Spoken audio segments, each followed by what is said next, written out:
On 560 WQAM will never be the same. Starting this Monday, it's the Sonny Fox and Greg Budell Happy Hour Review. Monday through Friday, 6 to 10 a.m. Only on 560 WQAM. 560 WQAM is relieved to present the Pharrell and Geldy Show. Stop! Boy, it sure smells better in here now that Mo died. Yeah, I don't have to bring a towel to wipe the chair off no more.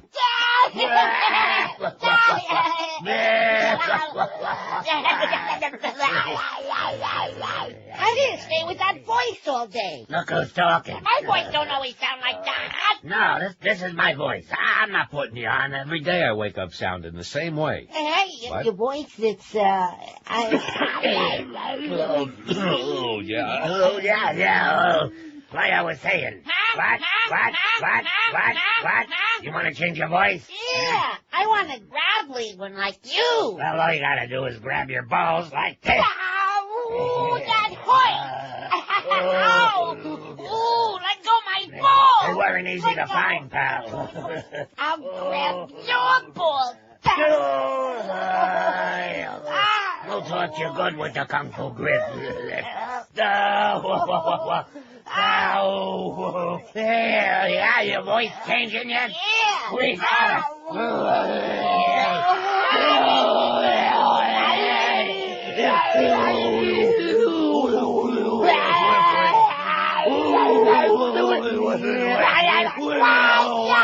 So you notice Mo is golfing up again with Pharrell this afternoon? They were talking about it this morning.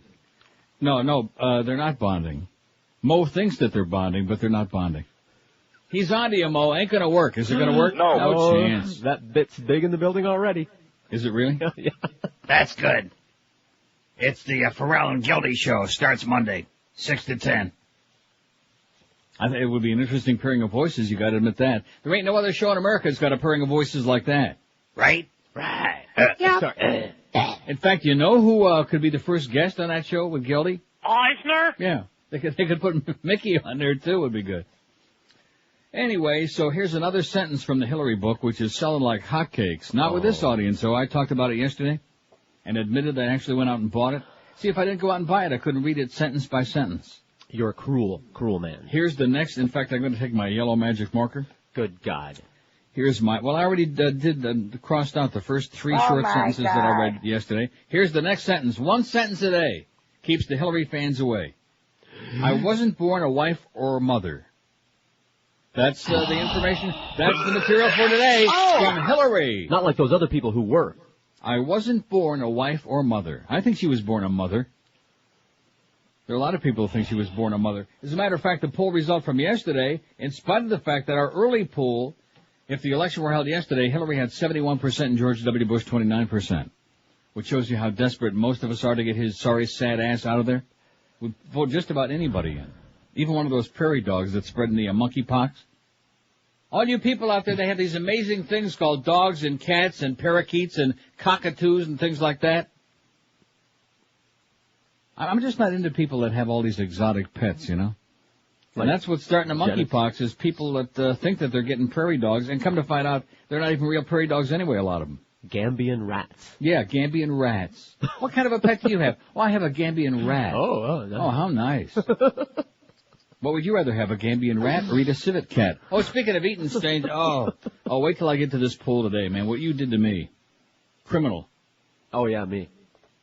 What do you mean by that? You both recommended Trainspotting. I said it was okay. It was good. Bull I didn't put it on my crap. list. Get out of here. Look at my You list. both loved it. Look at my list. Is it on there? I liked it a lot. Oh, jeez.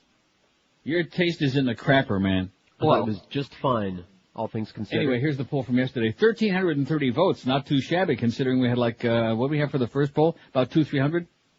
Okay. Which of these do you think best describes Hillary Clinton?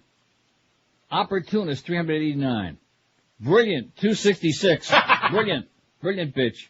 She's not George W., 148. Ice Princess, 147. The Devil, 123. Carpetbagger, 112. Small potato. See, if Eric would have put that on there, what I told him to put on there, easily would have been triple digits. Didn't I say that? You said that. But he was too busy with some of his corporate clients there. He's too busy for us, you know. And, of course, if he would just let Carlos have control of the pool, we wouldn't have to interfere with his valuable time up there in Orlando. But he just doesn't want to do that because it's a labor of love. A reluctant labor of love. Anyway, small potatoes 89, lightweight 38, and squishy, which was George's choice for Hillary, 18. Ooh. See, I think when you say squishy, it implies like wanting to conjure up the image of putting your arms around any part of her, and I don't think most people want to do that. Or if you poked her with a stick.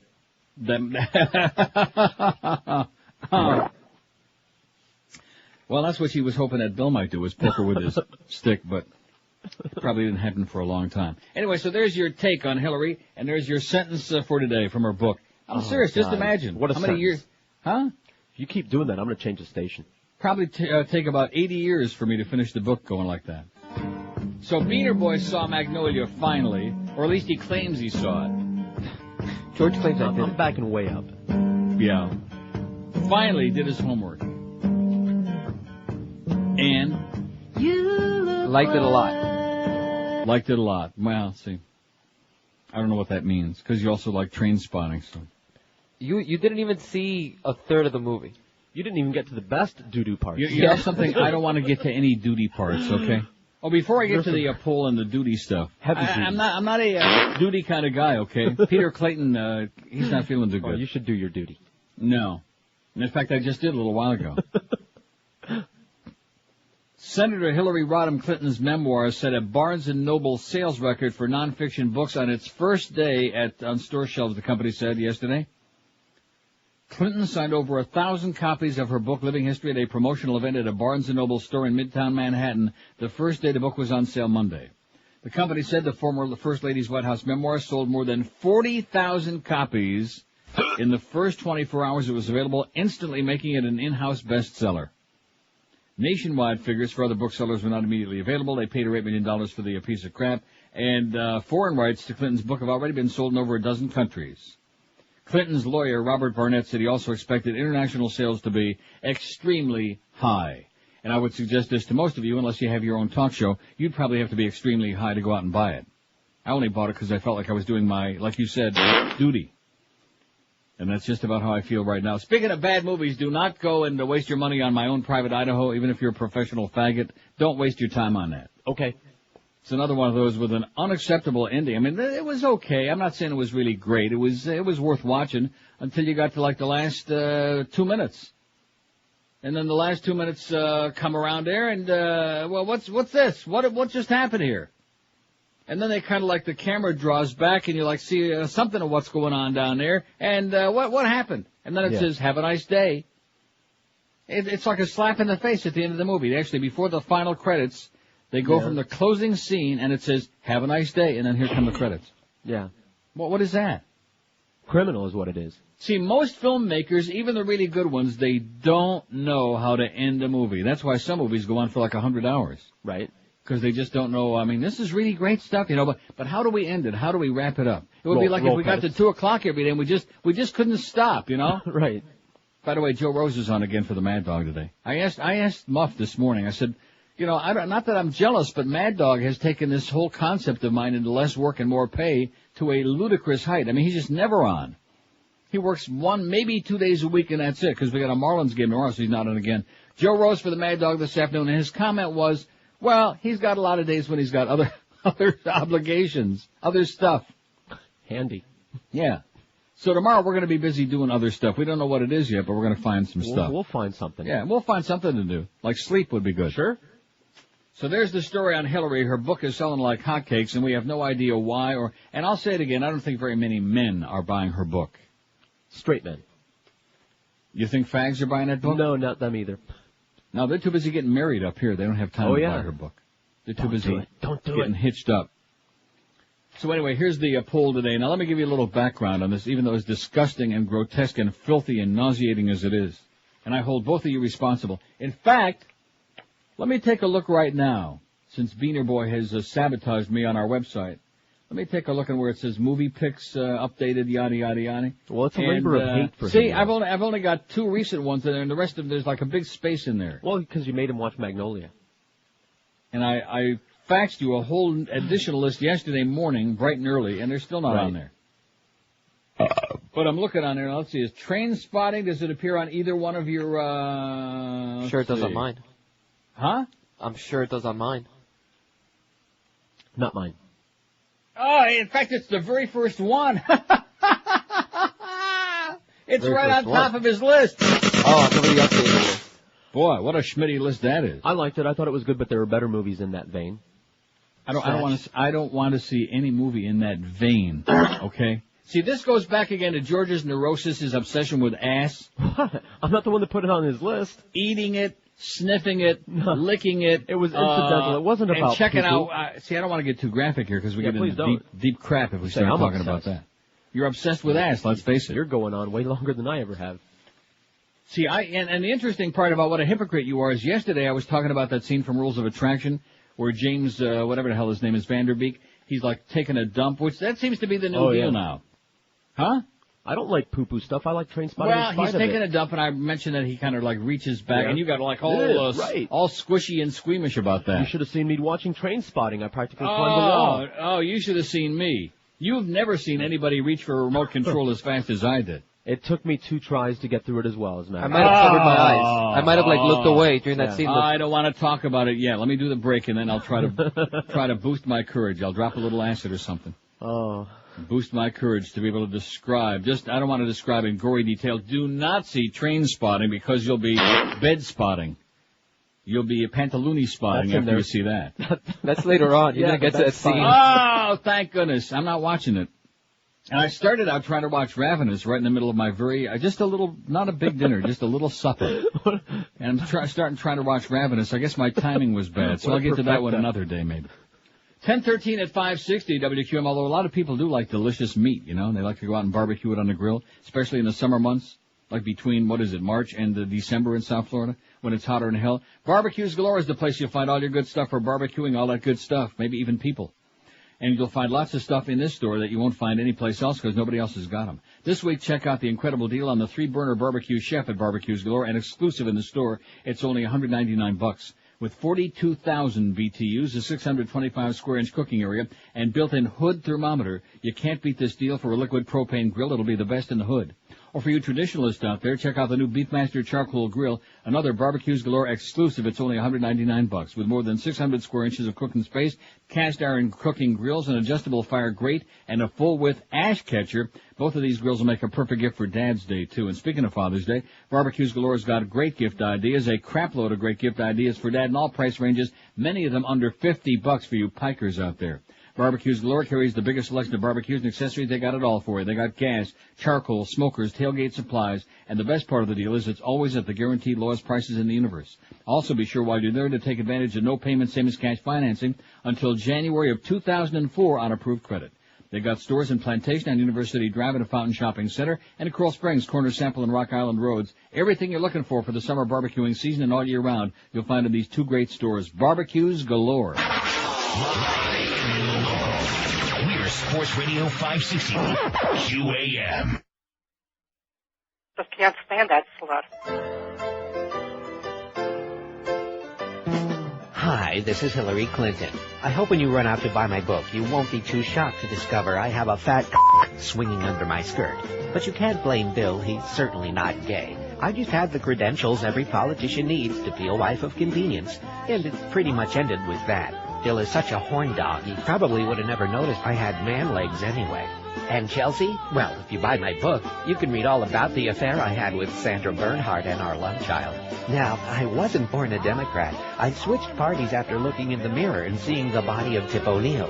So buy my book now, because I can never have enough. If you order a copy today, I will personally autograph the all-nude scratch and sniff fold-out. Squish it. I just can't stand that slut. 10:18 at 560 WQM. So anyway, I got this little supper prepared last night, a few strips of bacon, some provolone cheese, just a snack. And I'm sitting there in front of my TV, and I pop in the movie Ravenous with Guy Pearce. See? First of all, it's a Civil War movie. Okay. I'm not into Civil War movies. I'm not into war movies. Well, I mean, WW1 or 2 might be okay, but Civil War, I'm not into those kind of movies. It's like shoot-'em-up movies, cowboy and Indians. Right. You didn't like Gone with the Wind? But that was a whole different Okay. thing. And as a matter of fact, no, if I were to watch it again, I wouldn't like it. I watched it about 100 years ago. Anyway, would you let me finish my story about Ravenous, please, and then I'll get to Trainspotting? Jesus. So I pop in a movie, and I'm sitting there, and I put the first piece of bacon in my puss, and I'm chewing on it. And very early in the movie, here comes this scene where they're sitting down at the table, all the soldiers, and they're all just chewing. I mean, not just chewing on these steaks, but they're just going nuts like it's their first meal in about 20 years. And Guy Pearce looks down on the plate, and here's this nasty, I mean, not just rare, but like raw steak on a plate with blood and all. He starts cutting into it. Now he envisions, he's fantasizing that's like a human being. And at that point, I thought to myself, as I'm chewing on my piece of bacon, I think maybe I'll pop this out of there and watch it a little bit later, you know? I don't think in the middle of supper is a good time to be watching this flick. Maybe when you're having steak. Right. Nice rare. Sure. So I thought, well, everybody's been raving about Trainspotting and encouraged me. They said, you told me that if I liked Shallow Grave, because it's by the same director, I love Trainspotting. That was Carlos. I didn't say that. I said it was by the same director, but I didn't say The you liked hell Shallow you Grave. didn't say that. Don't try. You're the same one that now you're denying about kids and Gummo and all that other crap. Don't know what I'm thinking. Yeah. So I pop in Trainspotting. I don't know how many minutes it is into that scene that I'm talking about. About 30, man. First of all, you can't understand a goddamn thing that they're saying because they got those heavy Irish and Scottish brogues. You can't understand a freaking thing they're saying. And then number two, it's a crap movie. I mean, you talk about movies that are crap. This one is literally crap. Seriously. More to it than that. Oh, yeah. Well, I don't want to get that far. Okay, I'll take your word for it. So we get into a scene, of course it's the drugs. Every movie's got to be about drugs. That's all you guys know. See, I'm not going to take your advice anymore because since you're both a bunch of druggies, I'm not, that's the only kind of movies you like is drug movies. Not the only kind I like. That's probably why you didn't like the ending of Magnolias because they didn't have like some gigantic orgy of, dropping acid or whatever at the end. Going on in that movie. I liked it. Yeah, he liked it. You're still not getting paid. Damn. So anyway, about 5 minutes into this movie, this is the lead, I guess he's the lead character. And he's taken a opium enema, okay? He's got an opium suppository. Now, that don't bother me. You know, what do you do with an opium suppository?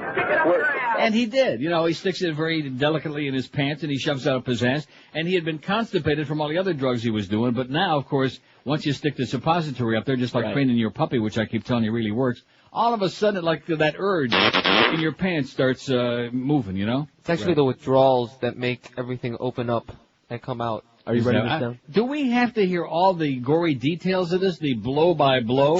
Man. Jesus. So now he's really, and of course I can relate. I'm thinking to myself, well, I can relate to this part. You've heard my two Denny stories, the one in Oakland, the one in Orlando where I had the flood coming out from under the goddamn floor of the tea room. Right. So we've all had those emergencies. Sometimes you make it, and sometimes you don't. Like the time that I was driving home, and I just decided to let it go. You know, what's the point? Can't hold it no more. So that didn't bother me. And he goes, he's looking, he's hoping, he's fantasizing about a beautiful restroom, you know, with golden fixtures and really clean and porcelain walls. You know, he's describing what he's hoping for, but he goes into this dive, this bar, and he goes back to the tea room, and it's the filthiest damn toilet you've ever seen in your life. Now, when we got to the part, again, keep in mind I'm still eating my bacon and my cheese. Should have eaten them fast. And he looks down in the toilet. I mean, it looks like this thing hasn't been cleaned in about 100 years, okay? Like maybe George Washington left some deposits in there. Now he finally, he doesn't want to do it, but he's just so desperate he's got no choice. He doesn't want to put his ass anywhere near that bowl. And, of course, it has no seat, you know? Of course. And, of course. And he sits down on it, and now he's doing his number, which we very graphically can see that he's doing his thing. And now, I don't even think I want to describe this. Now he gets down on his hands and knees, and I'm assuming he's looking for the suppository. My Sapo. Yeah, man, Hasn't it's resolved yet. He's looking for his opium suppository. That's all he got. Paid a lot for So it. now he's, I can't describe it. I cannot say this on the air. I just can't describe what he's doing, okay? He's reaching in the bowl and he's like fishing around trying to find it. It would be like if somebody lost a diamond ring in the bowl. Okay, maybe now then I could understand how desperate you'd be to lose about a $2,000 diamond ring. Or maybe if some one of those old farts dropped their false teeth in the bowl, I could understand that. Happens all the time in South Florida. But and at that point, I reached for the remote and I went, just like that, smashed that thing down and stopped it. and just ejected that DVD faster than you can say crap. That's what he did to his suppository. Oh, man. And I'm thinking to myself, this is your idea of a great movie? You're critiquing and criticizing Magnolia because you didn't like the ending, and you're recommending this movie? You have to get crap past movie? that hump. Oh! And then, before the show this morning, he admits to me that this isn't even the worst scene, the worst crap scene. There's more stuff later on. No. Oh, no. It gets better. See, I don't want to see duty movies, okay? Maybe that's your bag, evidently. I'm not into that. So that's our poll question for today. So far, I've only got one on there, and that's the one I put on. Yeah. What was the grossest, sickest, most disgusting non-porno movie of all time? I'm sure we'll get some other suggestions. Sure. Trainspotting. That's the only... I mean, very rarely do I make a poll like this and there's only one. Because I can't think of anything even to come close to it. But, of course, there are a lot of people who haven't seen that, thank goodness, so I'm sure they'll have other suggestions. What was the grossest, sickest, most disgusting non-porno movie of all time? Trainspotting. And I'm sure we'll also have some people saying, oh, you're wrong, Neil. If you'd have just stuck with it, it's a great movie. No, I've seen enough drug movies in the last 2 weeks, okay? To last a lifetime. Yeah. I mean, at this point, I'm just praying if I could find a movie that doesn't have drugs. Not that I really care that much about it, but it just gets a little bit ponderous. That doesn't have, like, all the characters just, like, obsessed with drugs or any duty scenes. If I could just find one that doesn't have either of those, I'd say, hey, here's a great flick. Lots of those on my list that don't have drugs or duty. I mean, you can only imagine in Requiem for a Dream, for example, that Sarah, with all the drugs that she was taking, probably had some conversations with my mother on the phone about how to solve her problems, you know, but at least we weren't burdened with having to see that or experience it, you know? Thank God. Seriously, this to me, that was the most nauseating scene I've ever seen, and the fact that you're telling me that you liked it? Yeah, not because of it, but in spite of it. No, couldn't get past it. I mean, he wasn't just like, I know. I mean, there's no delicate way to describe. First of all, when you looked at the bull even before he sat on it. Drove me from the room the first time. Oh, and now he's like doing this search. Doesn't he understand that once you insert something like that in your body anyway, it's going to start to melt from your body heat? Doesn't he understand that? Right, no, evidently not. He wants all of it. Man. The pain of addiction. The pain of addiction, yeah. The pain of being addicted to taking a wicked crap. So I hope you really enjoy that one. No, seriously, we got some sick people in this audience. They're probably on their way to the store right now to get it. Trainspotting. Trust me, you'll love it.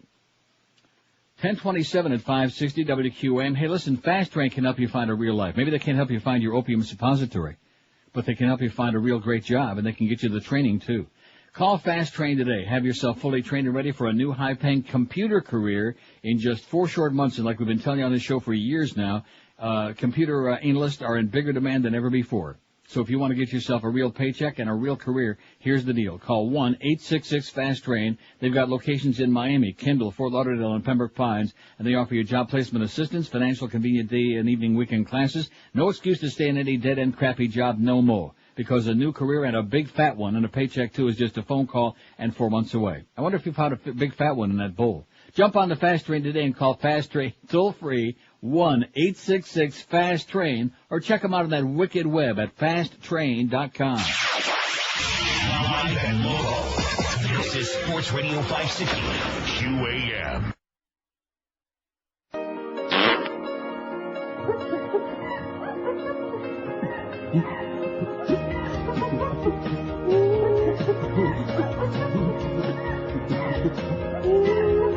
Since that prairie dog I got, I broke out in monkey pots. I got the liquid craps and bad sore throat.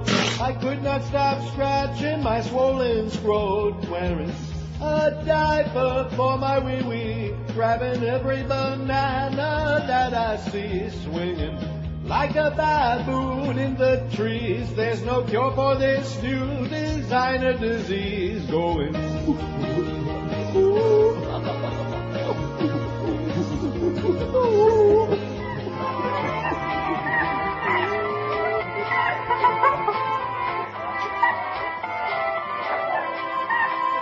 $10:32 at 560. Send your prairie dog away for the summertime, okay? Probably not a bad idea. Here are a couple of suggestions on the fax machine. Pink Flamingos which I didn't see.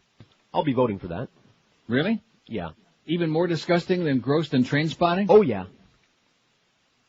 Well, here, let me put it to you this way. What would be grosser than those scenes that you saw in Trainspotting? Oh, if we actually saw what was inside the bowl? No, grosser than that. Take it to the limit. I don't want to hear about it. All right. And whatever happened to Baby Jane, which obviously I did see that. That was a great movie, but again, when she picks the lid up off the supper tray, you know, and there's a dead rat on her plate, I guess that would gross out a few people. I mean, not even close to what I'm saying. I don't think we're ready. We'll ease into whatever you want to tell me about Pink Flamingos a little bit later on. So divine. 567-0560, pound 560 on the AT&T and Verizon Wireless line. Rhymes with, here's Miami. Hello. Hello? Yes, sir. Oh, for heaven's sakes, Neil. Sorry, I've been holding for a while and kind of lost it there. Don't be sorry. Trainspotting, yeah, totally bogus, lame movie. Just a series of F-bombs delivered through toothless grins throughout the movie. There's the 5 or 10 minutes that I saw before I just couldn't handle it anymore, there was nothing but guys shooting up and everybody getting stoned and this guy taking a crap, and then that was it. There's better drug movies than that. I don't recall the name of one of them, but Jason Patrick and like Jennifer Jason Leigh did one where there were a couple of bad cops. Oh, God. Was that named it? Oh, God, I Rush. thought George Burns was in it. It was called Rush. Rush? Yeah. Well, I'll tell you what, Magnolia was a great movie. The movie that completely confused me as to why anyone thought it was decent was Mulholland Drive. So I watched the whole thing and I sat there and said, this is more of this David Lynch, like, you know, crap where everyone walks away going, oh, he's a genius. He sees things on a whole different level than we do. I saw it, but it was, I don't know, it was strange. I didn't mind it, but it was bizarre. Hey, I just got one point for you here about the Hillary thing, if I could, please. Go ahead. I think she's a bit of everything on your pull, and you know, ultimately, except for brilliant. Yeah, ultimately, when you look at the situation from two different perspectives, one that's positive and one that's negative, either she didn't know and she was legitimately surprised, shocked, and an object of sympathy for all of us when she found out from the husband, right, which is completely impossible after all the years of cheating with Jennifer Flowers and everything else. So then on the alternative, she's a liar who just, you know, sits there and takes the abuse, and you have to say to yourself, then she doesn't care. She's an asexual bitch who is power hungry, and the whole time she had his hand in the middle of his back, pushing him only towards at least the White she didn't House. know. At least her nose wasn't growing like Pinocchio, like Bubba's was. That's it, man. Okay, thanks, Pally. Good talking to you. Too many drug movies. Okay, let's give us a rest from that crap. See, I know that it makes me an old fogey, and although, you know, back in the 60s it was fashionable. But I would guess I was too much like Tommy Kramer, you know, I just never went through all of that. So I don't even like being around people who are like really heavy into drugs, which is why I stay away from you guys. Yeah. But seeing movies about it, I mean, unless there's like a story. I mean, like, you know, Requiem, there's a great story. Two different great stories. And in Magnolia, there's 9 different stories, and not all of them have to do with drugs necessarily. So here's a list. Gross and Disgusting, Pink Flamingos with Divine, Desperate Living. Never saw Anybody see it? No. Okay. Well, it says both John Waters movies, so I'm sure that they both qualify. So I'll put Desperate Living, because we're desperate to start building a list. We can't just have Trainspotting on there. It says Fabulous, Fun, and Gross. Says Simone. Fabulous, Fun, and Gross. Pretty much anything John Waters pre-polyester, it says. Okay? So Divine walks up to this dog. 567-0560. Don't want to hear about it. It wasn't bad enough that your little dog peed on Carlos's leg last night. That wasn't bad enough. That was a little bastard. Yeah. Little fluffy blonde. Well, there's a response to that. I mean, I'm a dog lover, but the response to that is you kick it in the head. Not real hard, not hard enough to injure it, but, you know, you kick it in the head. George's wife would have kicked my ass. Hard enough to make sure it never does it again. What a scene. I mean, if it would have been a kind of dog that I really like, but it's a Pomeranian, so you kick it in the head. Brand new jeans. He was so maybe happy knock to see a little Carlos sense into the piece of crap. Thanking him for, you know, being a part of that big rescue, big exciting rescue, and thanked him in his own special way. Something warm running down my leg. What the hell? And of course, it looks like I pissed in my pants. Isn't that what the guy in Trainspotting said? That was his problem. He had something warm running down his leg. If someone had seen Carlos, they would have said, hey, is that urine on the front of your pants? And he would have had to say, yeah, but it's not mine. There are fewer things worse than when you have that episode like I had in the car that time, and then you get home, you get into the garage, and you have to get out of the car and stand up, you know? Oh, yeah. Oh, no. Oh. My suggestion is if you ever have that happen to you, be sure and take off your shoes first before you do that, before you stand up. 5, 6, 7. See, like, for example, Amsterdam, everywhere you walk, there's dog crap all over the streets. It's just part of the ambiance of the whole city. Nice. No, seriously, it fits right in. Everything stinks. But, see, my philosophy is if you ever see, because there are cheap people out there, or people are hard up for cash, and they'll step in dog crap, and then they'll try to clean off the shoes. Guess what? Bad move. Bad move, because you can scour, you can wash, you can take one of those little picks and pick, you can pick it until the cows come home, and it's never going to be the same. It's always going to have that aroma, you know? If you hit it with the hose, like, right instantly. And like if you're sitting on a bus or on a subway somewhere where they have public transportation and you like cross your legs, you got the newspaper and you cross your legs, and your shoe is like facing head up, you know? Yeah, forget about it. And somebody starts like looking around, like, what did I step in? What's going on in here? You're never going to get rid of it. 5670560, pound 560 on the AT&T and Verizon line. Here's Hollywood. Hello. Hello. Hollywood. Hey, Neil, how you doing? Okay, sir. Listen, in the early 70s, I was about 7 or 8 years old, and my parents used to go out on Saturday night and leave my oldest brother home to babysit me. And it was one Saturday night, his high school buddies had come over, and they said, listen, we want to go to the movies to see Pink Flamingos. And he said, no, I can't go. I have to watch my little brother. Anyway, they decided to take me along. They snuck me into the movie theater, and I think I was about 7 or 8 years old. They were smoking pot, and we were eating popcorn and candy and so on and so forth. And there's a scene in Pink Flamingos at the end of the movie where Divine leans down and picks up dog poop and eats it. But hold it. When she does that, I throw up and poop my pants in the movie theater. And I can remember it's the funniest and most disgusting thing that really has ever happened in my life. So I thought that would be a nice way to ease in a discussion of Pink Flamingos. Yeah, that's a beautiful way to ease right into it. It's sick. All right, man. Bye. Thanks for the good news, okay? Go wash it off. Man, are we full of crap today or what? And, of course, it wasn't fake because... I don't want to hear about whether it was real or if it was fake. Please, we're at this point, when you're on alone, okay, when you want to get canned this summer, you go right ahead and go into a lengthy discussion of this. Been nice knowing you. No thanks. Talk about excretory activity, you know, I mean, even this last guy, why did we have to hear quite so graphic, you know? Although it is kind of like between breakfasts and lunchtime. It's like that in-between time. Probably Eric's in the middle of one of his brunches now, probably getting swooning from all these conversations. 5670560, pound 560 on the AT&T and Verizon wireless line. I think he's probably got me beat already. The only good thing is that most of us haven't seen Pink Flamingos, thank God. In fact, you know, it makes me curious. Yeah. I gotta reach down here and get my 6,000 pound book. That thing. The one with the bones, you know? I never would have watched a John Waters movie just on my own. Someone is a big fan. Phoenix, Pink Jungle, Pink Floyd, Pink Flamingos, 2 bones. Divine, the dainty 300-pound transvestite, faces the biggest challenge of his/her career when he/she competes for the title of world's filthiest person. Tasteless, crude, and hysterical film. This one earned Waters his title as Prince of Puke.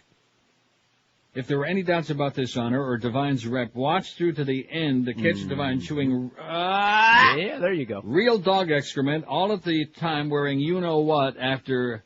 what eating grin, a Schmidt eating grin. Yeah. Not cute.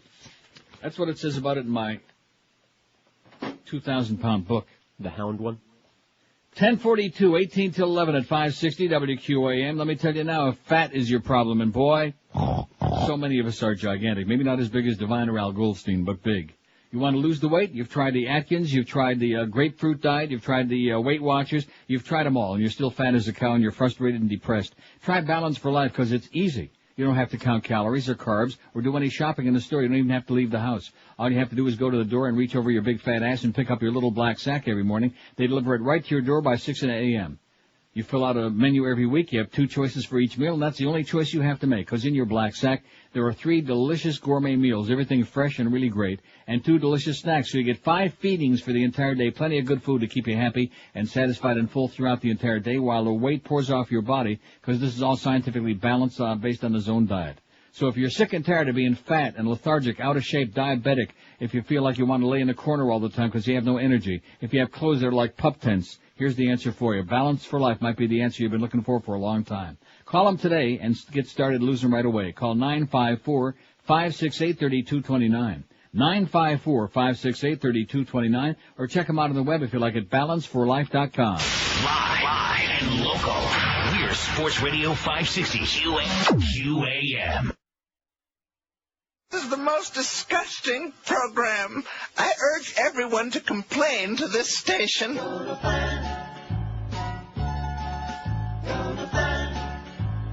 Hey, we're searching.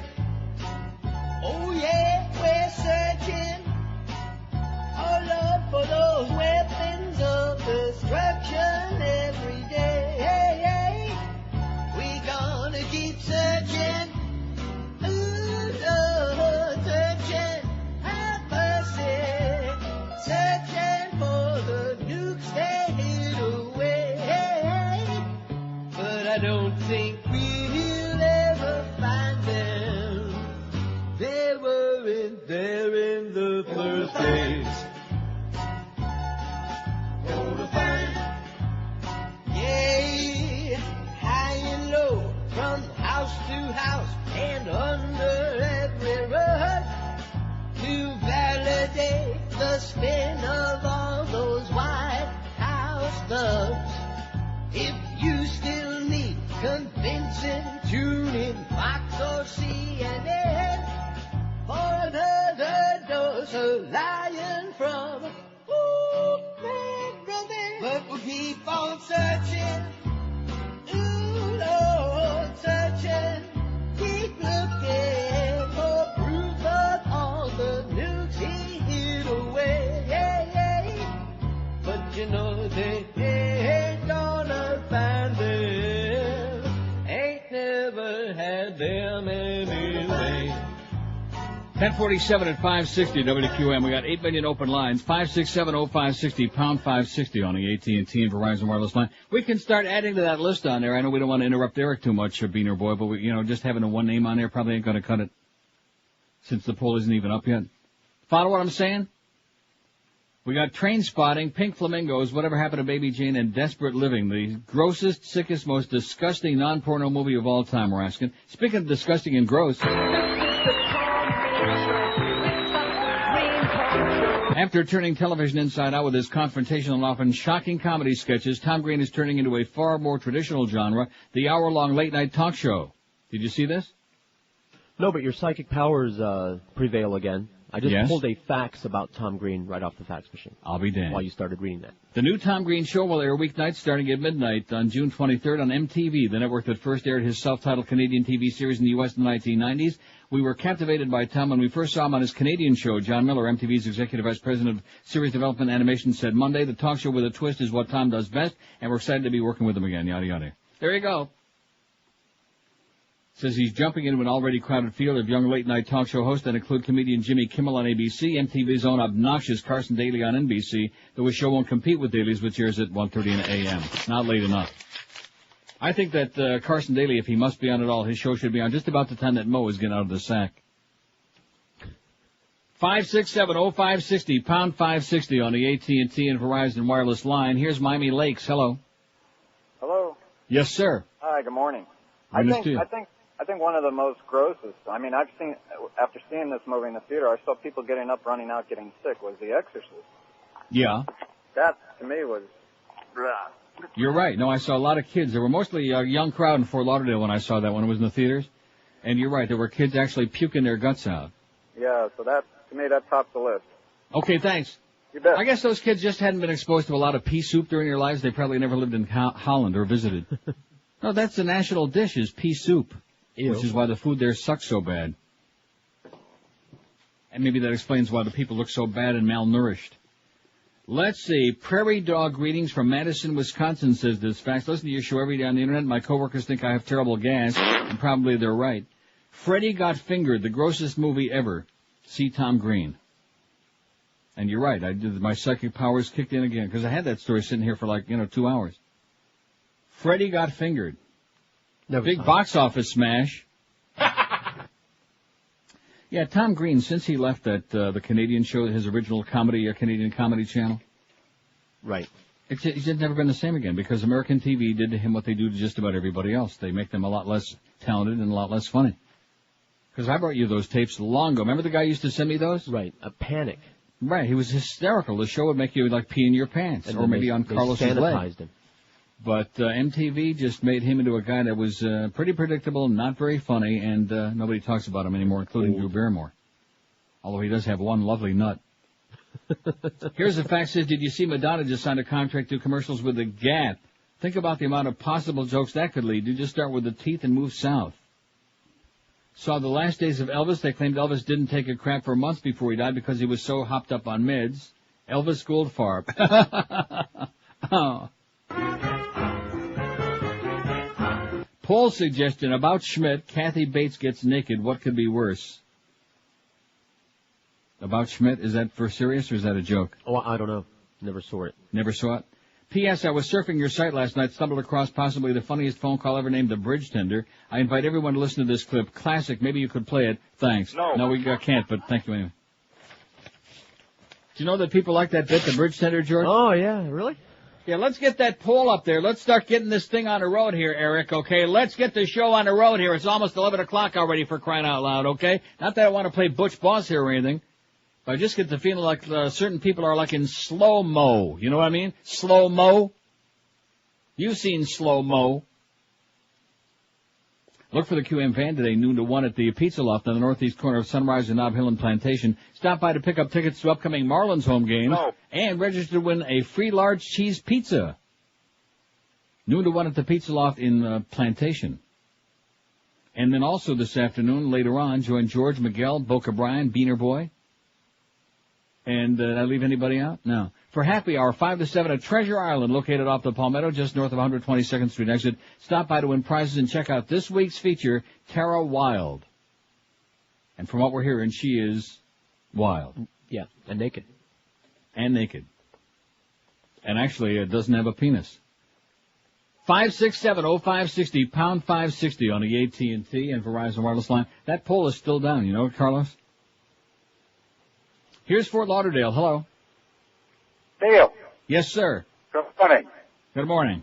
You ever listen to NPR radio at all? No, never. No. Well, 2 weeks ago, Never.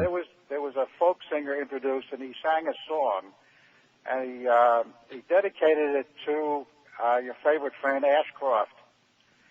And in when Ashcroft was about to give his speech, he noticed that behind him there was a statue of the lady, with the scales, and one of her breasts was exposed. Yeah, that's right.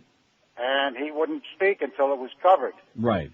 And then he covered it up, and he proceeded to talk, and the audience knew that at least they were going to get to see one boob. This he got from NPR, folks. Oh! Now you understand why I don't listen to NPR. So what's the next line in that Hillary book? No, you only get one a day. Oh. No, that's it. I already put it away, okay? I already used my little yellow accent marker, and that's it. Oh, here's a list. Look at this. Zombie. Should we put all of these on there? Might as well, because we're not making any progress on this poll today, and I'm sure that there must be lots of really disgusting, gross movies. Some that were so nauseating that you actually got up and walked out, or if you were watching on DVD like I would, or on videotape, just shut it right off.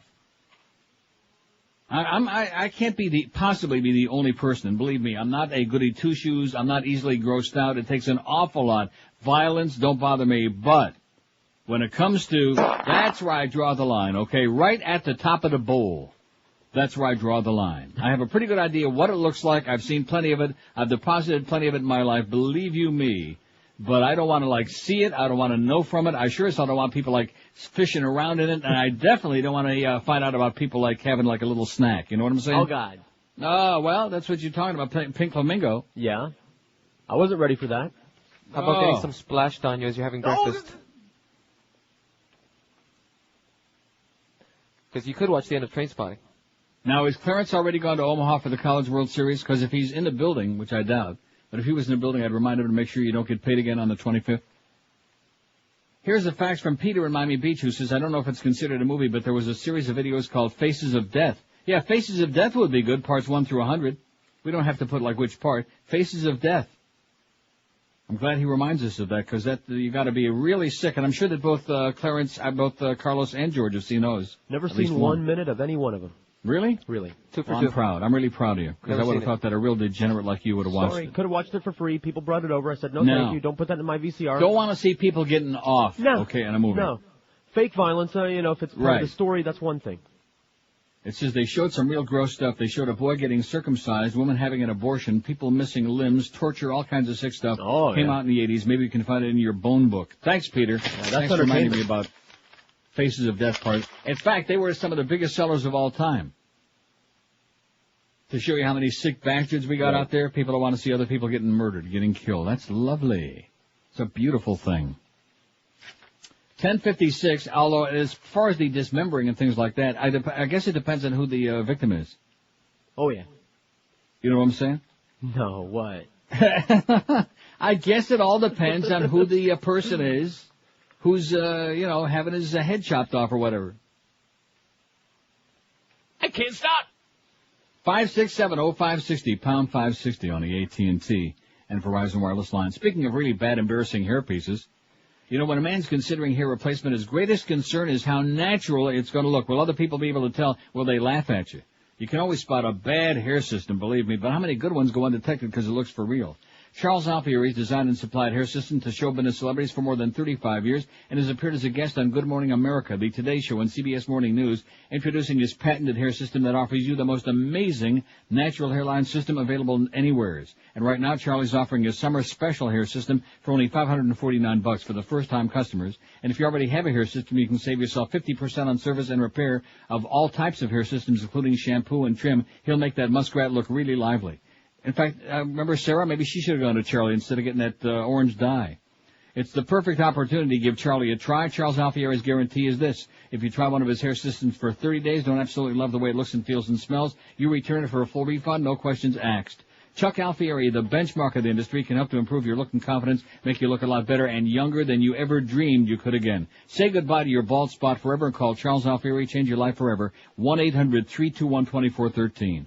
1-800-321-2413 or log on to his prestigious website, charlesalfieri.com. Live and local. This is Sports Radio 560. QAM.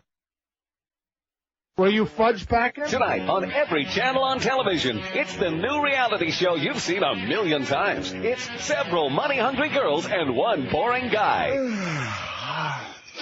Hi there. Several money-hungry girls and one boring guy, featuring super hot babes, if you squint your eyes, competing for one extremely rich and excruciatingly dull guy. Why don't you come in the hot tub with us? Nah, I'd rather sit here and be extremely rich and excruciatingly dull. Which money-hungry girl will the one boring guy choose to enter into a relationship that could potentially last upwards of 2 days before they get sick of each other? I really think that you're the perfect man for our future kids to spend alternating weekends with. Don't try changing the station. It's on every channel. Several money-hungry girls and one boring guy. It's the very best thing the TV programmers can come up with. Unfortunately. 11:01 at 560 WQM. Happy Wednesday to you. Don't forget it's our big Wednesday 1 to 2 hour coming up today. Here's the facts that says, by the way, this is a defining moment in the history of our show today, which you'll find out why in just a second or two. Think about things to do in Denver when you're dead. See that? Yeah. No. Yeah, it's Sick. got some disgusting crap in it. Oh, It's a good. movie. Then let's get that on there right away. Things to do. It's not a bad movie at all. Okay. Andy Garcia, Christopher Walken, Treat Williams, Steve Buscemi, Christopher Lloyd. It said, we're talking fecal eater, urine recycling, and leprosy. Yeah. Oh, boy. There's a scene in this movie where George's little Pomeranian pees on Carlos's leg. Things to do in Denver when you're dead. Put that on there, okay? All now, right. when I say, and also here's a fax from Jeff in Lauderdale who says, what about the movie Ravenous? Yeah, that's the one I popped in there first last night, right in the middle of my supper. And after about 5 minutes, took that baby right out of there, too. Lots of blood and gore, made me gag several times. Says, I may not be watching the rest of that, you know? See, I don't want to watch a movie just to be grossed out unless there's some good reason for it. You follow what I'm saying? In other words, The Exorcist, you could be grossed out by The Exorcist. I mean, you know, if you're that uptight about pea soup. Right. Little Or blood. maybe uptight about the crucifix scene or whatever it is that gets you nauseous. Like when she mungs the pea soup all over Father Mirren's, his, what do you call that thing? That schmata. There you go. Yeah, the schmata around his neck. His cassock, isn't that what they call it? Sorry. Well, what are you laughing about? You're supposed to be a good Catholic boy, okay? Just because you turned your back on the church doesn't mean you forget. You never forget. I guess they didn't do a good enough brainwashing job. But anyway, so speaking of what I was talking about as far as a turning point in the history of this show, see, I'm just really discovering right now how we're slowed down by this multi-step process we have to do the poll every day, which really is a drag on this show. We've got some enormous momentum going now, you know. We got Mo jammed in there in the wee hours of the morning where everybody's asleep, and he's busy trying to suck Pharrell's ass, which ain't going to work. And then we got like a real lead-in now from 8 until 10. The U.S. Open starts tomorrow. I'm fired up about that. You see, there you go. That's pretty exciting. We got a real lead-in, a real guy there from 8 to 10 who actually likes this show and talks about us, and there's a little bit of a crossover even. But the poll problem is that it's very frustrating to me to, keep going through this thing. What's the reason for this? If Carlos had the ability to keep adding to the poll, we wouldn't have this multi-stage process, and we wouldn't want to have to bother anybody who's busy with all his very busy corporate accounts, right? Yeah. I mean, how long would it take to add these, as we go, as opposed to... See, why should something that's a one-step process have to be take 10 steps? Follow what I'm saying? I'm sure you do. Yeah, so it's starting to get very frustrating to me because for the longest damn time I'm sitting here and the poll isn't even up there yet, and I'm watching Trainspotting. Well, I'm the one that said Trainspotting in the first goddamn place, and these people are calling. I've got a list here of, do we have The Exorcist on there yet? No. Do we have Freddy Got Fingered? No. Faces of Death? No. Parts 1 through 100? Ravenous? No. Things to do in Orlando when you're dead? I mean in Denver? So what do you say? I want that happening as soon as possible. I'll talk to Eric. No, don't talk to Eric. Tell Eric. This is the way we're going to do it, okay? Tell Eric, since I will not communicate with him, because he does it as a labor of love. I think it's basically a labor of hoggery is what it is. Paranoia. Terror that Carlos might actually be. Since you're doing all the work on the website anyway, what's the problem? He still gets the benefit from it up there, sitting on his fat ass. Let's get this thing going the way it's supposed to work for us, not the way it works for him in between all of his other very important clients. Not that I want to get pissed off on the air here again with Eric, but I am. Because it's frustrating to sit here. This is supposed to be like the meat and potatoes, the bread and the butter, the heart and the soul, the yin and the yang of our show with the polls and the website and the whole thing, which we're getting this enormous response from, not like we used to get when we had that dead-ass horseball website. That was an embarrassment. They used to talk about how Neil's got 75 years left on his contract and something else, you know? Horrible stuff. And I'm, there's just a certain amount of jealousy because, as we've discussed before on the air, the computer nerds are very, very paranoid about each other. They're hysterical. Yeah, we are. He's afraid that you're going to get all the credit, which I don't know why he has to worry about that, because you get it anyway now, because you're the only one that's doing anything on that. No, I take that back. He's doing something on it. He's holding us back. He's impeding our progress. I could mention one of these, and you could have it on there immediately. For example, here's this list. The Zombie, Hannibal, Evil Dead, Bad Taste, iZombie, A Chronicle of Pain, Dead Alive, The Fly, and Crippled. Here's the fax that says, now, so how are we going to do this? Because George has got this fax. Are you, going to pass these all along? They've already been passed along to Eric. Forget about Eric. Eric's not changing the poll anymore, okay? That's your job responsibility now. I just made it official. I just announced it to the world. Yeah, that's right. There it is. See, now you got the power. George waved his little magic wand. How'd you know it's little? I heard. Mo told me. Damn it. 21 votes. The most disgusting, grosser, vulgar movie, non-porno, ever made was Pink Flamingos 7, Trainspotting 7, Desperate Living 2, Whatever Happened to Baby Jane a pair, Hannibal 1, iZombie, A Chronicle of Pain, Faces of Death have 1. Well, so at least some of those did get on there. That's good. Now, who did that? Well, I had sent them up a while ago, so I guess Eric got them So in other words, Eric got those on it. And I tell you, he's doing a hell of a job. Hey, Eric, let Carlos handle the poll, okay? And quit being such a hard ass. Quit being such a prick. Quit being such a paranoid computer nerd.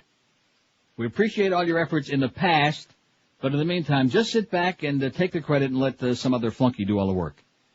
Here's a fax that says from Mike from Hialeah, I've recently turned my boss onto the Eisner bit. She loves them. It was her birthday last Friday. Can you please play the one where Mickey keeps insisting, fire him, or any other Mickey bit for that matter? Thanks. Please don't ever retire. Keep hammering Mo. Nothing like a good radio soap opera. It's not a soap opera. See, Mike, I hate to break the news to you. It is not a soap opera. We all despise him like poison. He's everything we've said and then some. P.S. Mike Hernandez is a bag of douche. Okay, there you go. Got it?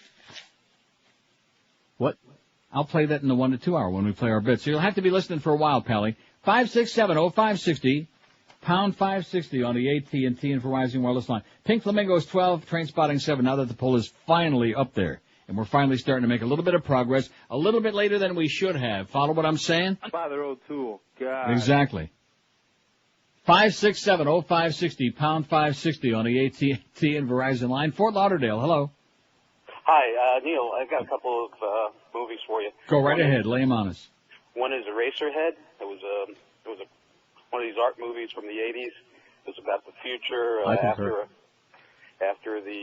nuclear, the blood coming out of people's food and all sorts of mutants walking around. And the other one is a classic, Night of the Living Dead. Okay. That's it. Thanks. Thank you.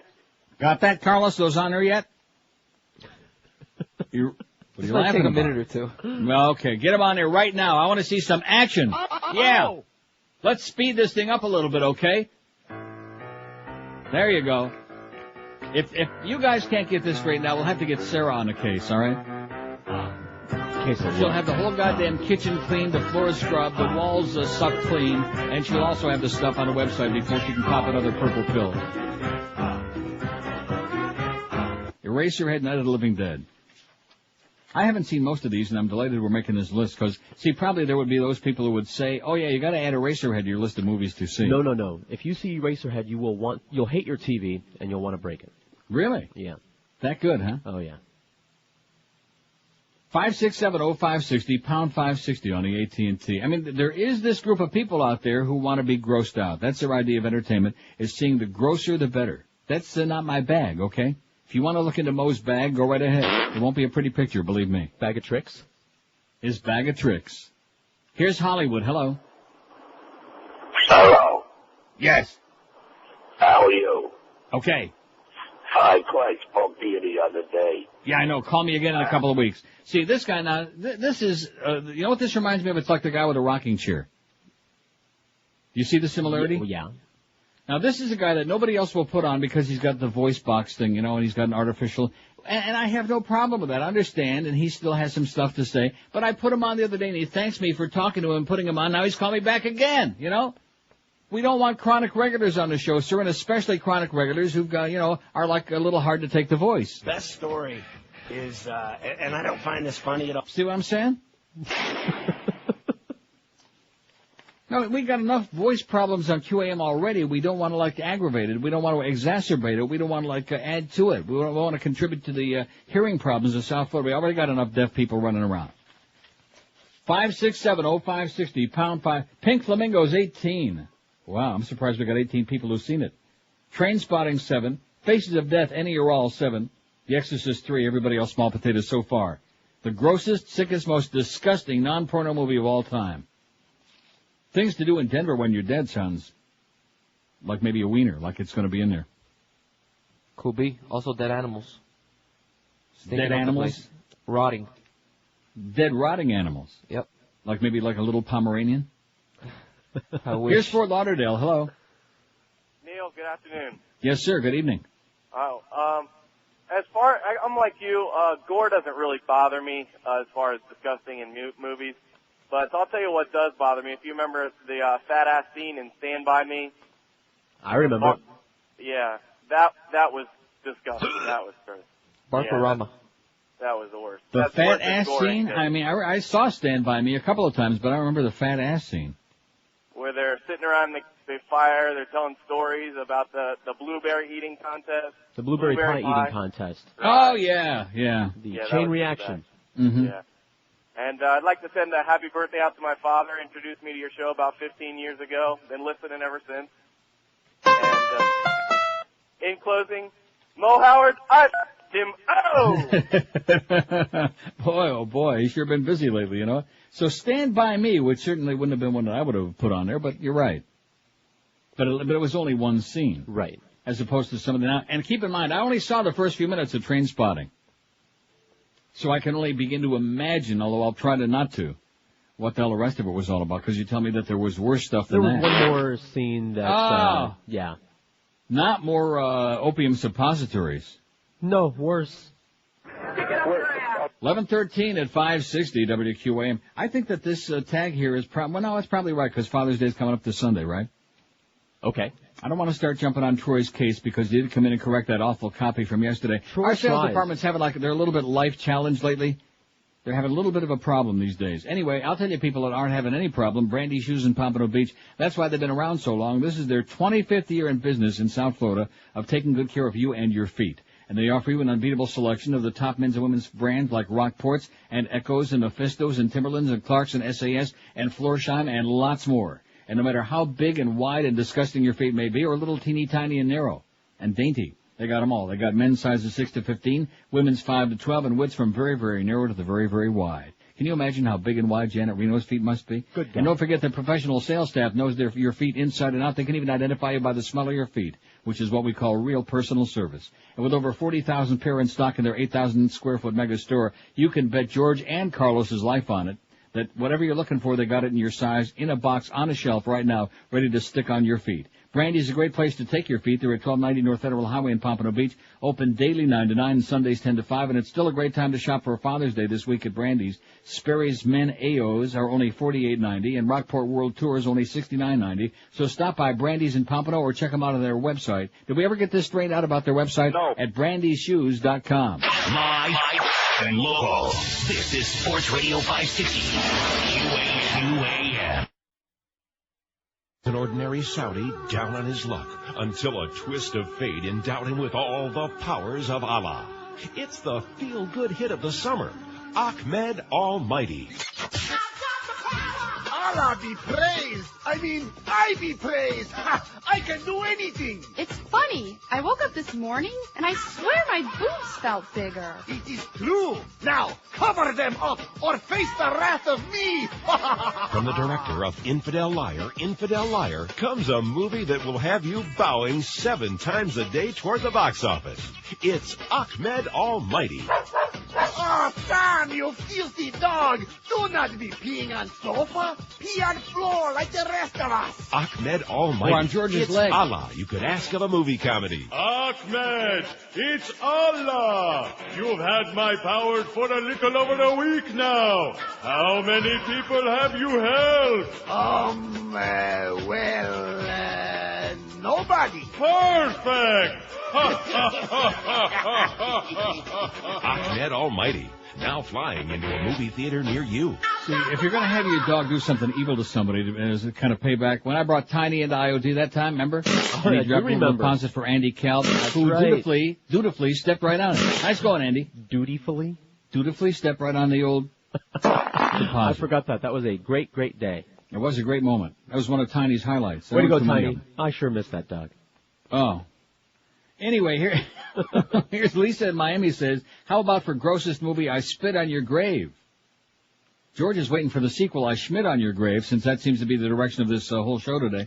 It's about a woman who was gang raped, and then she takes revenge on her attackers by killing each one in a very grotesque manner. Don't know if you have it on your list, but it's pretty gross. Bye, says Lisa. Thanks, Lisa, and bye. Sports Queer Radio is where the hell did that come from? No, I think it just came from like an outer space somewhere. We got that on there yet, Carlos? I saw that movie. He's putting it on there now.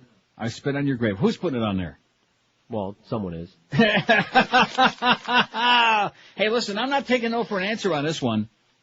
There is no reason in the world why Carlos can't have control over this poll every day. There's no reason why we have to be slowed down because somebody's got a bad attitude and a big fat ego, okay? Underline the big fat part. We don't have time to stand by the side of the road waiting for somebody to catch up with us, okay? Follow what I'm saying? Good. Get with it. The most disgusting, gross, or vulgar movie you've ever seen, Pink Flamingo 25, Faces of Death, Any or All 20, Trainspotting 8. Trainspotting was up there early and now has been left in the behind. Kind of like that suppository. The Exorcist 7. Hannibal 5. Freddy Got Fingered 4. Whatever Happened to Baby Jane 3. The Fly's got, well, everything else is small. Small potatoes so far, like Hillary. Small potatoes. See, that's another example yesterday. It took so long to get that small potatoes on there, which wound up with 98 votes. Follow my, catch my drift? See where I'm going with this? What? Yeah, you, don't start like trying to like weasel out of this, okay? You know exactly what I'm talking about. We've been frustrated with this crap for a long time. And today's the day I draw that line in the sand. Alan faxes and says, 2 movies I haven't heard mentioned that are worth seeing. I don't think this has to do with what we're talking about today, you know? Taxi zum Klaus and Paris is Burning, which none of this has anything to do with what we're talking about, but nonetheless, Alan's just recommending. The first movie, in German with English subtitles, features the life of a gay elementary school teacher who goes through life afraid to come out of the closet. Oh, what a shock. Included is the obligatory indiscriminate public restroom sexual encounters and a denouement, the class Halloween party. The second movie deals with the voguing phenomenon. Both are must-see movies. Oh, don't you think I'd love seeing a movie about the voguing phenomenon? Oh, I need to. I was just dancing up a storm in the tea room just before the show this morning. How else are you going to learn how? Government changes mind on gay employee events. Speaking of things gay, Attorney General John Ashcroft will allow gay and lesbian Justice Department employees to hold an annual gathering after all at the agency headquarters if they foot the bill. A move critics said Tuesday was a clumsy reversal of a previous embarrassing decision. Officials with the group DOJ Pride said last week they were told the award ceremony could not be held in the agency's Great Hall next Wednesday, but agency spokesman Mark Corallo said the intention was not to block the group from holding the event, only to make it clear it would not be officially sponsored by the department, which means the group's members must pay for any cost themselves. Yada, yada, yada. So there you go. He's covering up statues. He's trying to keep the fags out of the hall room there, out of the banquet room, wherever they're going to hold their balls. Pathetic. Just sad. Tragic. Tragic. This is what's going on in America. And what are these people doing? They're watching movies like Trainspotting with guys reaching in the toilet. No wonder he's reaching in the toilet. Oh, he's one of them Brits, you know. Right. Well, the kind of diet that those people eat. Oh, as a matter of fact. Can you only begin to imagine? Bangers and mash. Spotted. Richard. Dick. Toad in the hole. 567-0560. I've told you this before, and it's a true story. Up on, what the hell street is it? Well, somewhere downtown. There's a restaurant here in town, or a pub called the Spotted Dick in Toronto. 567-0560, pound 560 on the AT&T and Verizon wireless line. And we're going to get that, we're going to have that poll every day just hopping. It's going to be smoking. The new things are going to pop on there so fast, you won't even be able to keep track of them. Here's Miami. Hello. Hey Neil, I want to say something to Eric. Eric, if you take the damn RB steak sandwich off the spacebar of your computer so you can get some work done, you fat porky bitch.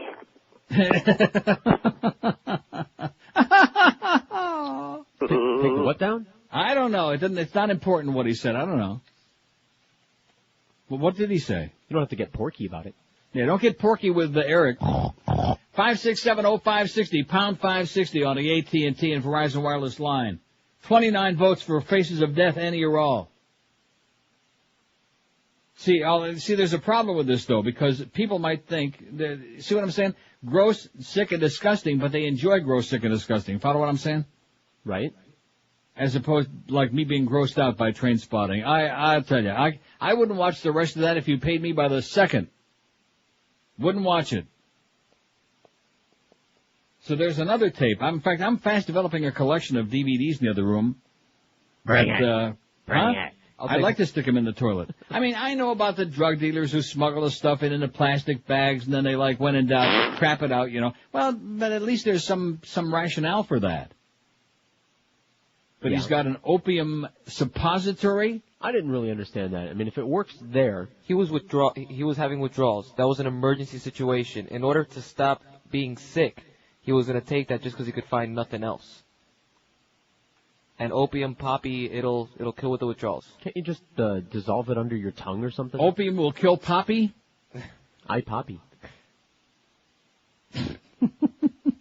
See, now you're beginning to understand. The audience is beginning to finally catch the drift of this, why it is that you have such great expertise in this, because I'm always talking about George being the drug dealer. George is, he's out of business. I mean, he closed his shop a long time ago, since that second baby was born. So that's where he had to bring Carlos in, because he met him during a wild drug deal right there on the street corner, over there at Ives Dairy and 441.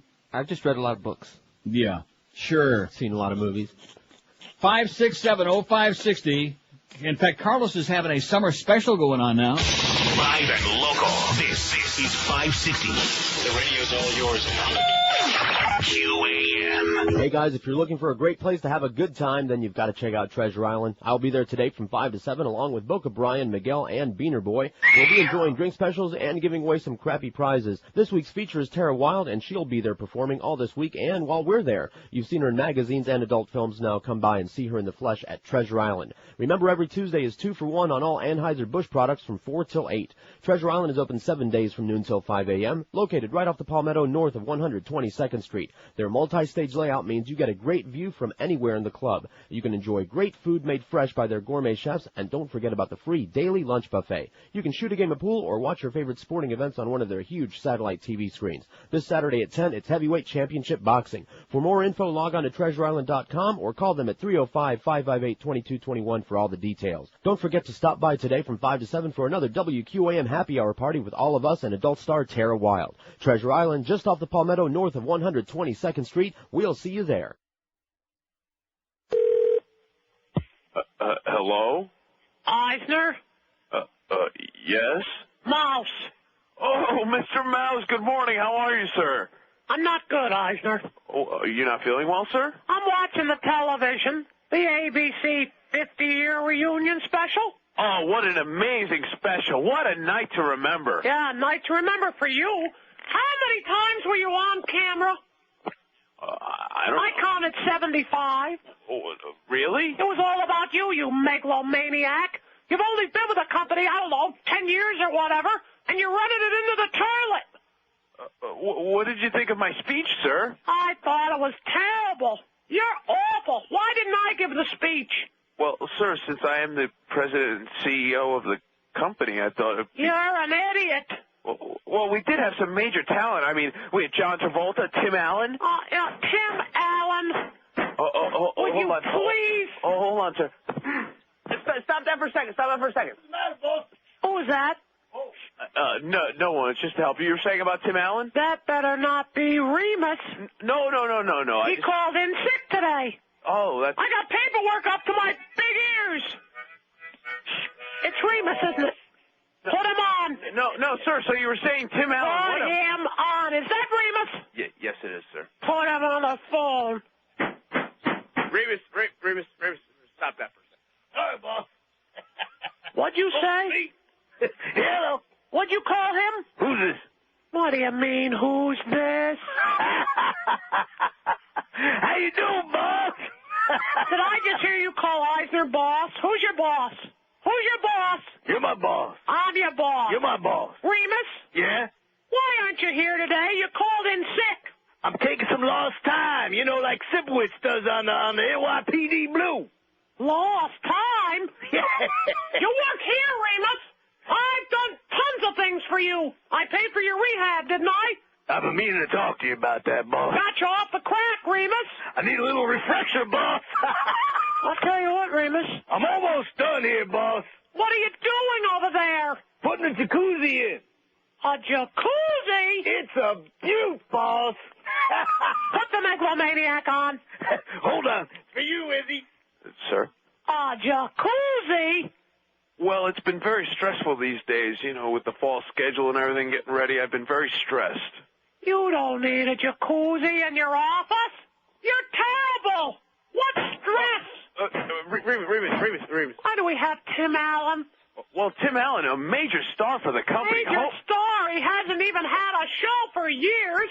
I mean, sure, at first it was funny, the neighbor with the fence and you couldn't see his face, and Tim Allen making all those the grunting noises, but come on! Well, he is Santa Claus. I mean, 2 hit Santa Claus movies. Fire him! What? Fire him! Fire him! Fire him! Fire him! I'm trying to fire him! But I can't speak. Fire him! Tell Remus it's over! I'm docking him! Tell Remus, Mr. Mouse is docking you. He's funny. I'm no doctor. I can't even read. Not doctor, docking. Forget it. Bunch of losers. 11:34. There's no A in Lugosi, by the way, Beaner Boy. Sorry.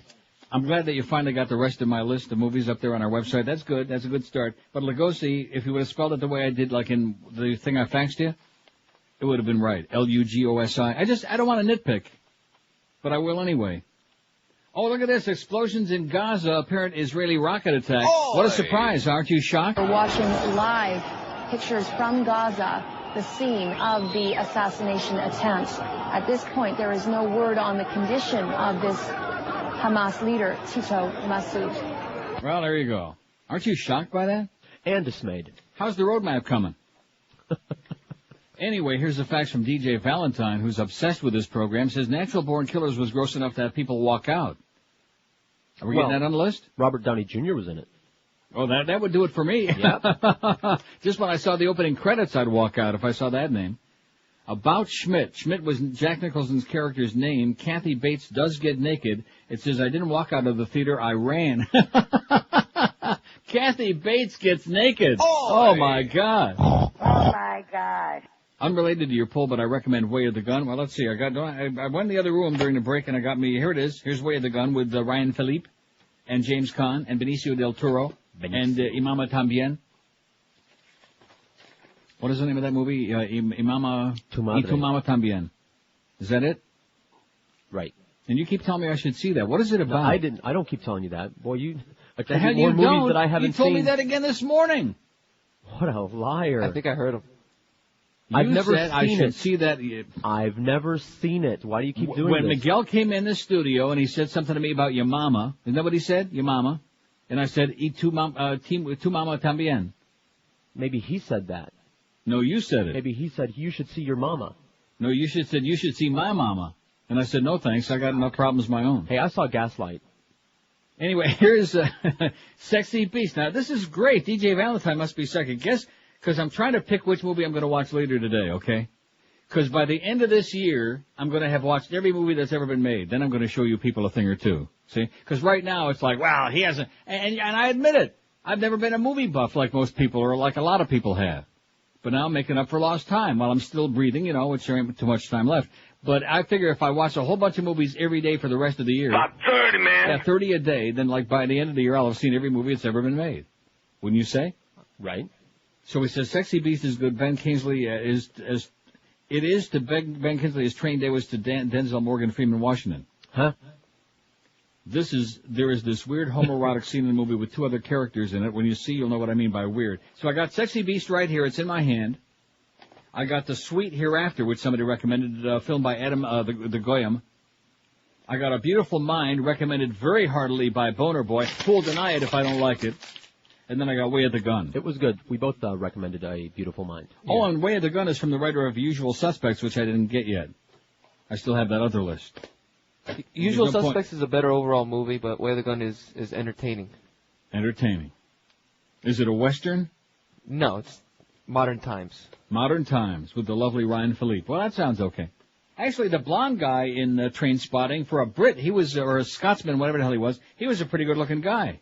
And I thought, well, even if this movie turns out to be crap, at least there's somebody who looks good in it. And then, of course, I wasn't prepared for that much crap that soon, Oh, now here's another fact that's got to be a joke, doesn't it?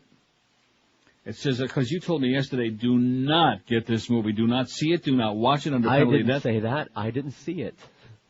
What? I don't know where you're getting these things. I highly recommend The Big Lebowski as a movie you should see. It's definitely the sleeper hit of the decade. Comedy with John Goodman, Jeff Bridges, Tara Reid, and Steve Buscemi. It's hysterical. And you said, forget about it. I did not. I said, forget about it. Because you saw it? Because I saw it. And you thought it sucked? You're not going to like it. For what reason? Because you don't do any acid. Is it another guy? Is there any movie that's ever been made? No. I mean, even Dracula, for Christ's sakes, he was doing opium. That's right. Every movie that's ever been made is a drug movie. I guess I'm just going to have to start doing drugs, Forget about the sugar. I'm going to start doing drugs. Call my mother and tell her I'm a drug addict, okay? We'll talk after the show. Tell her I haven't started yet, but I'm working on it. And if she don't stop taking X-Lax, she's gonna be doing the same thing that guy was doing in Trainspotting. Talk about Trainspotting, the image of that. Of what? Your mom on the lax. Well, you stop picking on Mom. She's got a bowel fetish, okay? Now, let me point something out to you. Okay. Dogs and cats. Let's just stick with dogs because I don't like cats. Dogs. All right. Other than having like a little love and affection, other than that, what are the two things in their life that are based around? Eating and getting rid of it. I mean, and of course if your dog ain't fixed, then sex too if they get lucky and you let them run loose. But forgetting about that, setting that aside, the two things that are most important are eating and going outside to get rid of it. Right? Right. So in my mother, who doesn't have like a wild social life to say, what are the most important things? Eating and, And the other thing. And the other thing, that's right, whatever follows eating, whether you want it or not. So she's very concerned about that, and she's very conscientious. She's been working very hard, diligently on that for years and years, for all of her life, as long as I can remember, and long before I knew her, before I was born. She's been doing that BM thing, Boy, I'm sure glad we dropped that image. Drop that bomb? Also, this fact says, can't believe none of you put Silence of the Lambs or Dead Poets Society on your list. They are great. Silence of the Lambs, put that on my list, Beaner Boy, when you correct the Lugosi spelling. Silence of the Lambs. How do we... look, you can't put them all on there. You're going to forget sooner or later, which allows us to add to it. Also, it says, I can't believe you put the talented Mr. Ripley on your list. To quote Pharrell, I'd rather be impregnated by a horse than sit through that dreck again. I liked it. I watched it 3 times already. Okay? So whoever sent this to me must obviously not be a fag. And even if you're not a fag, I still say it's an entertaining movie. Plus, this is also somebody who obviously was never in Italy. One of the selling points for the movie with River Phoenix and what's his name? Keanu Reeves. My Own Private Idaho. Well, besides the fact it's totally a fag movie, which you should neither one of you watch. But when they go to Italy and the great scenes in Rome, there's a scene of the Colosseum from about 100 yards away, and the rest of the time they're in Italy, they're out way on this farm in the boondocks somewhere in the middle of nowhere, and the scenes could be in Ireland, in Germany, it could be in Wyoming, could be anywhere. So all this crap about the great footage in Italy, now that's talented Mr. Ripley. There's some great stuff in Italy.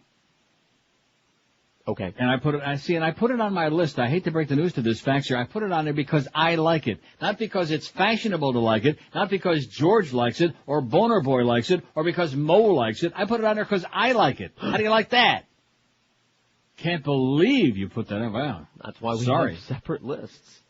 Anyway, has got to be Ed Gein with Steve Railsback and Texas Chainsaw Massacre. Did you put these on there? Ed Gein? Is it Gein or Geen? I've always been confused about that. Gein? Oh, that phone is ringing again. You don't think there could be another package, do you? Uh-huh. Wow, that would be exciting. It was pretty gross. It was a serial killer movie, true story, of course, and Ed did some nasty things, man. What's a nasty thing?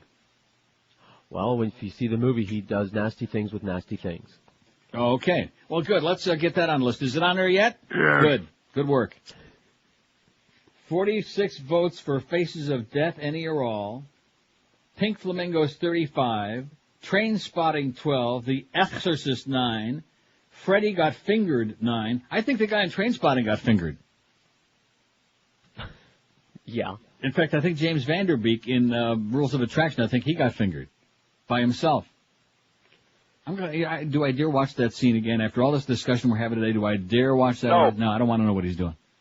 11:42 at 560 WQM. Hey, if there's anything worse than going out to take a dip in the pool and seeing how crappy it looks, I can't imagine what it might be, except that scene in Trainspotting.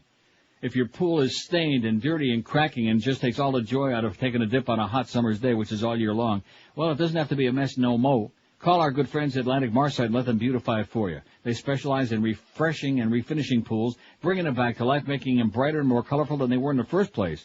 And now Atlantic Marcite is introducing something new and exciting. It's called Atlantic Blue Bright. For over 12 years, Atlantic Marcite's beautified pools with the ever-popular Diamond Bright. And the makers of Diamond Bright have developed Atlantic Blue Bright exclusively for Atlantic Marcite. Atlantic Blue Bright promises to leave your pool with a richer, more colorful appearance unmatched by anything you've ever heard of or seen on the market before. In fact, it's going to look so sensational that your friends, your neighbors, everybody in town on the block is going to think you got you a brand new pool. Licensed and insured, they're a real construction company. They use only full-time employees, not subcontractors, not illegal aliens with a little pickup truck. Atlantic Marcite is family-owned and operated, and thousands of folks in South Florida who've got a brain have come to trust and love these people. They serve Dade, Broward, and Palm Beach counties. Atlantic Marcite also performs expert deck renovations, custom lighting, pool heating, exotic water features, too. So enjoy the summer and all year round in your own backyard. Call Atlantic Marcite and get the most out of that pool of yours. Call 1-800-558-8883. That's 1-800-558-8883. Atlantic Marcite truly is your pool's best friend.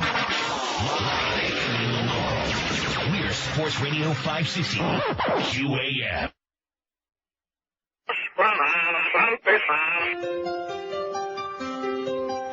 Okay. Put out some good reviews, so I went right away. Shelled out $20 for a movie pass, a Coke and some Milky Ways. With a handful of candy, went through the doors of that marquee. Damn, I had a first-class ticket, but I was late as a man can be. See, I walked in during Matrix. I walked in and I could not find one seat. Then I walked out on the Matrix. Figured, hell, I'll wait for the DVD. You know, I'm just wondering, there's certain people you think of and you try to, imagine them, what kind of movies they would watch. You know what I mean? Okay. And like the sports nerds, I just wonder what kind of movies that those people watch. Besides, of course, the obvious, like, what was that awful football movie with Al Pacino, Sunday? Any Given Sunday. Any Given Sunday. Awful. Everybody, I didn't watch it because everybody said, believe me, you'll gag and puke, it's so bad. The Natural. All the sports movies. The Hanson brothers, that crap. Because I just can't imagine sports nerds watching Requiem for a Dream or Magnolia. I could be wrong about that. I'm trying to think of, like, Joe Rose. He'll be on for the Mad Dog, by the way, 2 to 4 this afternoon. Mad Dog's taking another well-deserved day off. I can't imagine Joe Rose watching Magnolia. Can you? Why not? Or Memento. I mean, Hank I can imagine watching that because Hank's a wild and crazy guy. Certainly. And what about Pharrell? We got to ask him about that. I don't know if he's like really a movie kind of guy. I just find it kind of entertaining. Oh, okay. One thing about him, man, you just crank up that tape there, and whatever you ask, he's got the answer. It fits right in. It's like the Magic 8 Ball. It is. Only Moe's behind it. Now, speaking of watching movies, of course, you want to have like a big... Now, see, my apartment here just isn't big enough like my house. See, my house, I could have like a good home theater entertainment thing, surround sound. I just never got around to it. You've seen, I certainly have enough equipment there and enough room for it with 85 satellite dishes and all kinds of crap and those gigantic Polk speakers, man. They do wonderful things now with syncing the speakers into your ceiling so that you don't have to have any wires running Right, anywhere. And I could probably have one of those big plasma sets on the wall. Oh, man. Or... Electronics giant Sony Corp unveiled a new upmarket brand yesterday in an effort to bring the sense of cool to a product lineup that has lost some of its cachet. The world's largest consumer electronics maker said products bearing the new brand called Qualia will be made only after a customer's placed an order. These days we're concerned with how many we can sell or how much market share we can get, and as a result there are many products that never got made, Sony chief executive Nobuyuki Idei told a news conference. In fact, there's a picture of Nobuyuki Idei right there. Qualia doesn't come cheap, though.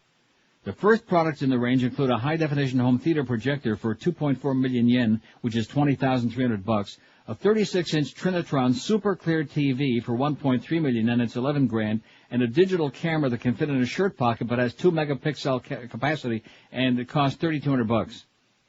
Well, you ought to be getting one of those. Any minute now. See, I don't think I'd spend $11,000 for a TV. If I had your money?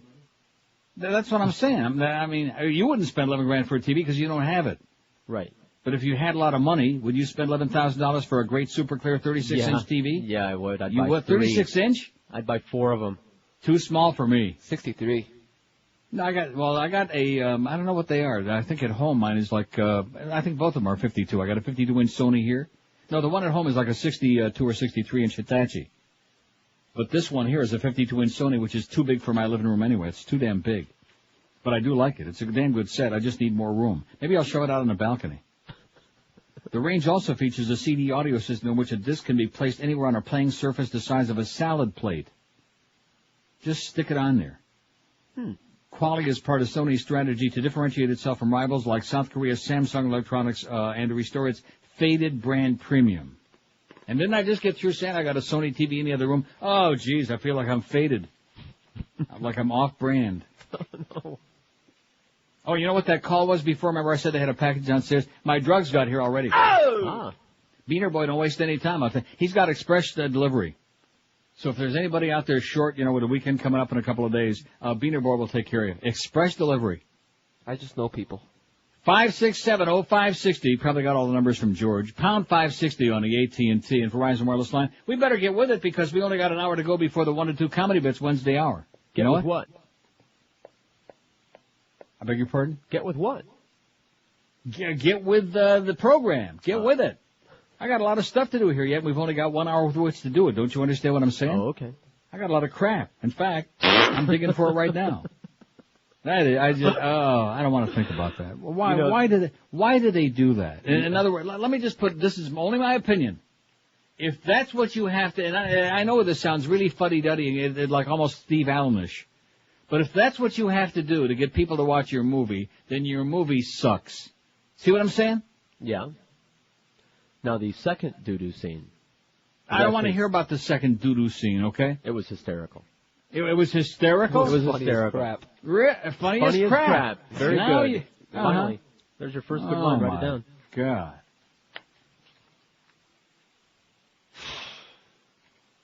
Well, that makes us feel like duty. 567-0560, pound 560 on the AT&T and Verizon wireless line. There's a great payphone challenge. Oh! Yeah, we can do it at the tea room at Denny's. Right there at 36th and Biscayne Boulevard.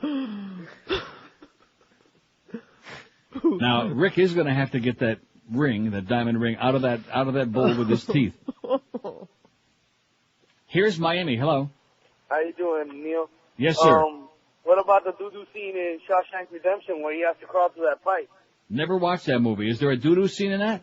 Well, when he escapes, he has to crawl through like 50 or 75 feet of pipe where their actual piss and excrement and stuff. Okay, great. He's starting to get a little bit too graphic, okay? Yeah, a little bit. Now, is there really such a scene in Shawshank? Yeah. Well, maybe that's why I didn't watch it. I have an aversion to duty scenes, okay? I'm not interested in watching crap. Oh. See, something in, I've had that tape, remember, and right. You notice how what comes around goes around? You know who gave me that movie, don't you, to watch? Right, Jason, who's Jason, famous. Which I mentioned yesterday. And of course, Jason was the guy who used to photograph his own droppings. The day he dropped that J, though, that was pretty exciting. Only when they were newsworthy. Yeah, he used to have a Polaroid, or maybe it was a Brownie.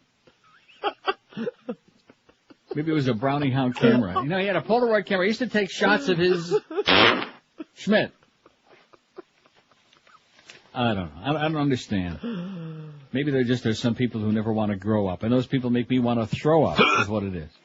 Let me say it again. If you have to, see, I mean, like with language, and I know we got some, I don't want to hear all that language. I can't imagine there are too many of those people left anymore. The reason we need the language in the movies is because that at least makes it a little bit real, because that's the way real people talk. Yeah. Unlike on radio and TV where we have to be prissy and goody two-shoes because the FCC is going to fine us for saying crap, okay? But in the movies, I mean, when they finally started using all the words that real people use, and finally pretty much everybody got used to that, I would think, except the most prissy of the prissiest and sissiest. So there's a reason for that, because that's like reality. But I don't think your average Joe or Jane out there spends too much time, hopefully, digging around in the bowl, looking for, some kind of a suppository. They were trying to make a point about his desperation. I see. Well, guess what? I wasn't that desperate to be entertained, okay? I could have turned on TV and watched 85,000 movies, all of which would have been better than Trainspotting or Bed Spotting or Bull Spotting. I'll spot you 3-2 that I'll never watch it again. 11:56 at 560. Poor Ed Kaplan, man, he must have really been distraught in that Game 7 and the Devils winning 3-0, that coma-inducing game. Oh, he must have been upset. His whole future, his whole life was hinging on a balance there. Now he has to come back here. Oh, now he's got to come back to QAM. That's almost as bad as investing with Mitch Hirsch. I'll tell you about something that's a safe bet. That's Oleomed. It's good for you. I popped a couple of those blood pressure Oleomeds in my push this morning, and look how great I sound right now. Don't I sound great? If I do say so myself. Anyway, Oleomed is super concentrated olive oil combined with all kinds of other good stuff in a little capsule, easy to take. You just pop them in your puss every day. And Oleomed every day can help reduce the risk of heart disease and high cholesterol. And there are 14 different Oleomed formulas from which to choose, each one combining the finest olive oil on this planet with vitamins and minerals and herbals and all kinds of neat stuff to support specific health needs, from your bones to your blood pressure to your immune system. Just pick out the formulas that are right for you. And now we got 3 new Oleomed formulas, one to help you sleep, one to help you control that weight, and CellQ10 for your heart. And believe me, I've talked about CoQ10 for years. I'm telling you, when you see the difference in your pulse rate and your heart, you'll be amazed at how important CoQ10 is. Pick up some Oleomed wherever you do your shopping. It's all over the place, and more, you can hear the sound of people popping it every day. So forget about those drugs from Carlos. Get something that's good for you. Pick it up at Publix, at Eckerd's, Walgreens, Whole Food Markets, Navarro's or Sedano's, or order Oleomed online if you like. OleomedAmerica.com is their website. And if you want more information about any of their products, call them toll-free, 1-866-OLEOMED. That's 1-866-653-6633. Pick up some Oleomed today and start popping it in your puss right away. Live and local. This is Sports Radio 560 QAM. This is Steve Goldstein, but you can call me Geldy. Whenever I'm in town, I listen to... Wait a minute, I am in town. It's the 12 to 1 hour. It's time for Turd Talk, the show that gets to what's really deep down inside of you. And now here's your host, Colin Cornwallis. Good evening. I'm Colin Cornwallis, your host, and welcome to Turd Talk. The loaf lines are already lit up, so let's just get right down to the phones. Let's see, who's on number 2? It's Steve. Steve, you're on the air. Hi, Colin. I'm a first-time caller. Ooh, all right. We got a little something for you, Steve. Hang on. So what's on your mind? Well, I just wanted to let you know how much the wife and I enjoy the show, and hold on, let me get some paper here. Okay, I'm back. So your wife loves the show. That's great. Tell me, Steve, you're wiping right now, aren't you? Yes, I am. Okay, when you wipe, do you prefer a forward stroke or a backward stroke? I think I prefer a forward stroke. As a matter of fact, the wife was just saying, what's the matter? I think I just ripped the paper. Oh, okay. How well did you get to wipe? Well, I got it pretty good. Okay, do you feel any pressure under your fingernails? Yes, I do. Oh, boy.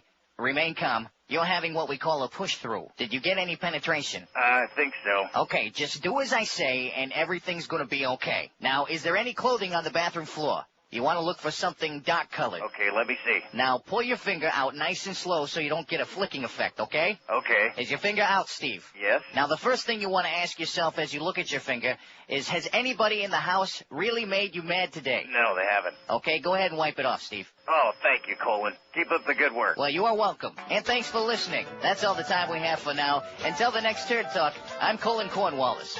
This has been Turd Talk, the show that gets down to what you're really made of. Or was that Kevin Wallace? Is that what he said? 12:03 at 560 WQAM. Anyway, we got the QM van right now till 1 o'clock is at the Pizza Loft on the corner of Sunrise and Nob Hill behind Walgreens and Plantation. We got some tickets for Marlin games for you if you're desperate, and we also will let you register to win a free large cheese pizza. Got that? Got it. That's now till 1. And then later on this afternoon, join George, Miguel, Boca Brian, and Beaner Boy for happy hour at Treasure Island, right off the Palmetto, just north of the 122nd Street exit. Stop by to win some more of our very low-budget prizes. But the highlight will be, check out this week's feature, Tara Wild. And maybe you'll get lucky. Also, Troy Stratford. See, didn't I tell you I had my doubts about that Brandy's tag? I just knew it. Right. I had the Spilkies just reading the wrong tag. And now, long after their spot ran, he says, please, I forgot to get you the tag. Give me a mention so I can keep my job. Well, we like Troy a lot. No, that's the only reason I'm doing it is because we like Troy. He's a good guy. He is a good guy. He cares. Even for a bald-headed geek. He cares. He tries his best. He's like, functionally incompetent. It's a great time to buy floor shine this week at Brandy's Shoes. Buy one pair at the regular price. Get the second pair of equal or lower value at half price. Stop in or visit us at brandysshoes.com. See, and again, he spelled the website a third way. Well, so just keep spelling it the way you want, like Lugosi. You'll find it. You'll land on it. Kentucky church abuse suit settled for $25.7 million. All right. One of the largest collections of civil actions against the Roman Catholic Church came to a close when the Archdiocese of Louisville agreed to pay $25.7 million to 243 people who accused priests and employees of child sexual abuse. Archbishop Thomas Kelly addressed victims yesterday as the settlement was announced. I apologize again for what we did or failed to do that led to your abuse, he said. I hope today's settlement is a sign of our willingness to help you in your healing and help cover it up. Close the door on it. And we don't want to do too many of these because we don't want to get Dennis like all shook it up again. Church documents show that sexual abuse allegations against Roman Catholic clergy and officials in Mississippi are more widespread than once believed, alleged victims say. The documents say more than 20 priests or Roman Catholic officials in Mississippi have been accused of molesting parishioners and youths over several decades, 3 times the number claimed in pending lawsuits, according to victims of alleged abuse. The plaintiffs in lawsuits against the church say the documents inadvertently forwarded to them by the church's own lawyers support their claims that the church continues to cover up accusations of sex abuse. In Mississippi, no less. The priest used to tell those altar boys it's a treat to beat your feet on the Mississippi mud. Isn't that what they used to say? Something like that. That's what they said. So there you go, more of that crap. Speaking of crap, our poll today, which we apologize for the nature of it, but it's just one of those things, I was inspired by Trainspotting. We've been talking heavy-duty movies for a long time, and you can't get much more heavier duty than that. The most disgusting, gross, or vulgar movie ever made, non-pornographic, was Faces of Death, any or all of them. 65, parts 1 through 4,000. Pink Flamingos, 43. Trainspotting, 17. Freddy Got Fingered, 15. I wonder if he called Kevin Wallace there on Turd Talk. The Exorcist, 14. Hannibal, 10. And everybody else really small potatoes. For example, the next one down is I Schmidt on Your Grave has got only 5. So that's our poll today. And I don't understand it. Although, obviously, it appeals to a lot of people's taste. There are sick bastards like Carlos, who's always stoned out of his mind, who enjoys watching really sick, disgusting stuff like Trainspotting and Kids and Bully. By the way, Bully's got 1 bone in my book. Oh, is that where it is? Yeah, it's got 1 bone. 5670560. I beg your pardon? So I shouldn't see it. You're the one that told me to see Kids in Gummo because it was the same director as did Bully.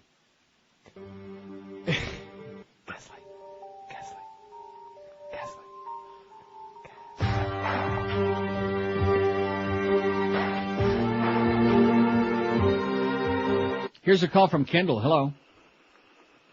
Hey, Uncle Neil. Yes, sir. I was eating lunch there. A couple of things. You don't have Dead Alive on your list. And that was one of Peter Jackson's first movies. Yeah. It's a comedy horror movie, but it is probably the most disgusting movie I've ever seen. It's hilarious. Really? In the last scene alone, they used 300 liters of fake blood. That's how gross it is. Okay. But it's a hilarious movie. It's called Dead Alive, not Evil Dead. Just Dead Alive, kind of like the Mo Howard David story. Right. There you go. I have a comment about your show. Yes? Within reason, you always say your audience is an intelligent, they're different from anybody else. Wait a minute. When did I say that? Well, yeah. I'm trying to make a point here, so I don't want to get bogged down. Okay. Your show, your audience generally doesn't listen to other music, blah, blah, blah, blah, blah, blah, blah. That's what, They don't listen to other music? Other radio stations. Like the Latin music and the urban stuff and all that.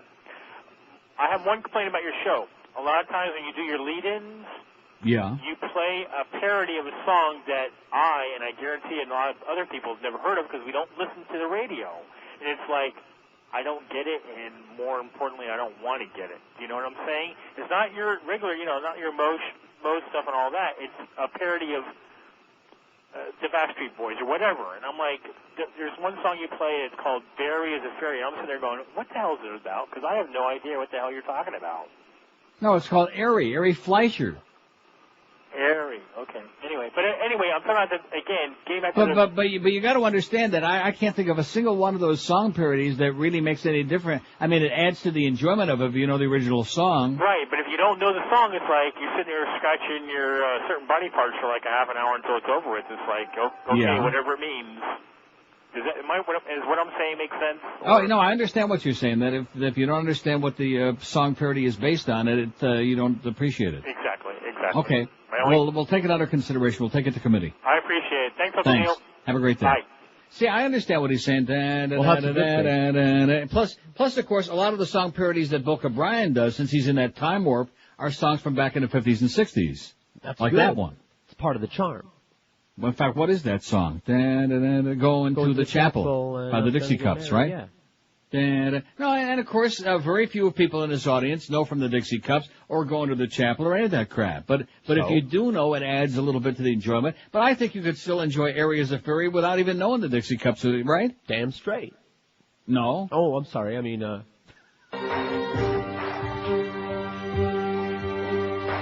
But I do understand exactly what he's saying. Not that we're going to change anything, are we? No. The only thing we're going to change is this thing with our website. Is we want to speed up the process and quit with this, passionate by committee and passionate by this one and waiting for this one to get off his fat ass. We want lightning speed on there, don't we? Yeah. Yes. I'm gonna start getting a little bit pushier now. Just because I'm going on that extended 2-month, most of the time I'm not here, summer deal, that doesn't mean I don't give a crap. Okay. I could just sit back and take the paycheck like Carlos there. He could just sit back and get paid once every 3 or 4 pay periods. I guess.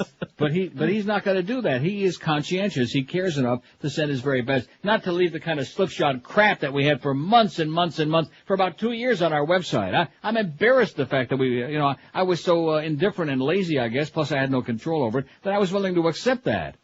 And I'd look on that page and I'd think, Jesus, why would anybody look at this damn thing? It's a miracle we had anybody checking out other than the poll. Follow what I'm saying? Now we got all those nifty Mo pictures. We got Mozo the Clown. We got the Hot Couples contest going. We got 80 billion pictures of butchered little Iraqi kids. We got all kind. We got neat hopping around George W. there doing that voguing thing he's doing. Isn't that what he's doing? He's voguing it. And all kinds of other amazing stuff on there. And I still say, like I said yesterday, our website is probably one of the best in the history of mankind. Slicker than butter, man. Slicker than freaking butter on your ass. 5670560, pound 560 on the AT&T and Verizon wireless line. It is Wednesday. That means our 1 to 2 hours now, that big comedy bits hour. Remember how we asked about that? And they said, oh, no, I think it was about 50-50, wasn't it?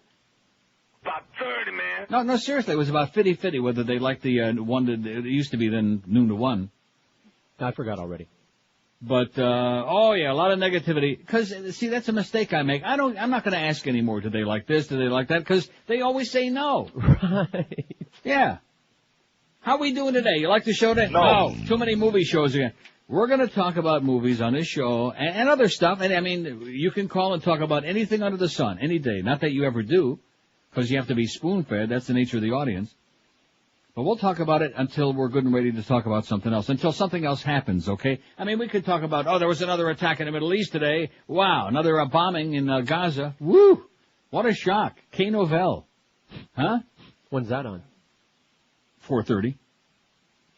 12:13 at 560 WQM. If you're on the Atkins diet or any of their low-carb or sugar-free diet, here's a place you're going to love shopping at, Delights of West Boca, the #1 low-carb store in the universe. Now they have over 900 low-carb, sugar-free products, and Delights of West Boca is introducing new ones every month, this month no exception. Try their new low-carb instant cup of soup. Just add water and microwave. A low-carb meal in a cup, 4 delicious flavors, or new, sinfully low-carb muffins for a quick breakfast, or your own individual-sized cheesecake. And the list goes on and on with low-carb hot, just like he said in Magnolia. It just goes on and on, and remember he said that, the narrator? Yep. With low-carb hot cocoa, apple cider, blondies and brownies, and don't forget Delight's incredible selection of low-carb pastas, sauces, dressings, chips, chocolates, and their famous Carbolite ice cream, too. So if you're sick and tired of going to your supermarket and trying desperately to find a few things that are low-carb, here's a place you'll love shopping in, Delights of West Boca, where all Atkins brand products are on sale all day, every day, even on Simchas Torah. Stop by and talk to their staff who knows dieting inside, backward, upside, and down, and they're open every day 10 to 10. Don't forget also, you can try it before you buy it, anything in the store. You'll find Delights on the northeast corner of Glades and 441, right next to Boston Market. Call them toll-free, 1-877-LOW-CARB, or shop them on the web at lowcarb.com. Don't forget, your official Atkins retail center, it's Delights of West Boca. Live and local. We're Sports Radio 560 QAM. Harry's a fairy and he's gonna get married. All right. Harry's a fairy and he's gonna get gay. Self-hating homo, so he's gotta get married. Homo has to cover it up.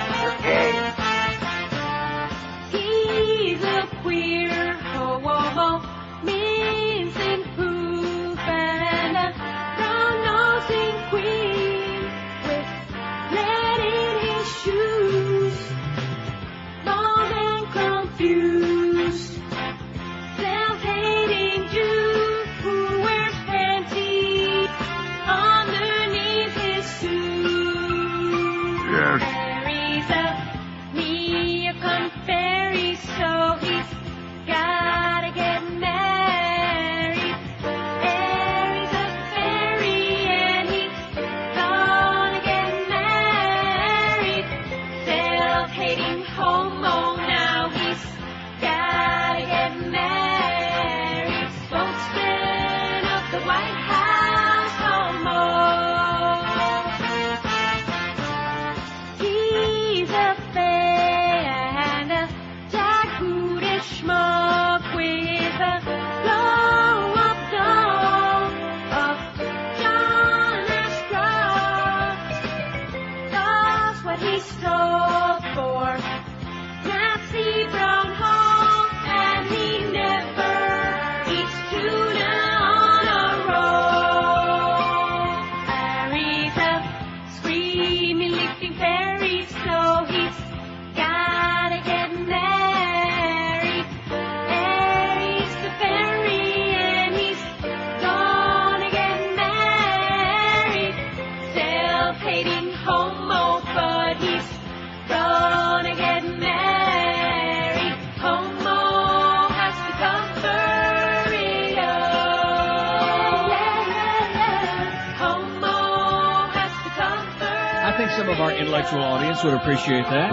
And that's the remix, too, as a matter of fact. I don't play that version of it often enough, the really neat-sounding remix. Did we send a memo to Lynn Samuels and tell her that she had special dispensation to make phone calls during the show today? I didn't send one. I don't recall doing that. Did you do it, Beaner Boy? Because I'm checking my emails here, and it says, you may have said this since I had to make some phone calls. Uh-oh. I think you better get... I think she better get her priorities straightened out. Anyway, she says, had to turn the radio off for a while, but how about the Tootsie Rolls in the swimming pool in Caddyshack? I don't think that was disgusting. I thought that was funny as hell. Right. See? I mean, because we knew that they really were Tootsie Rolls, or they looked like Tootsie Rolls. And they tasted like Tootsie Rolls. Right.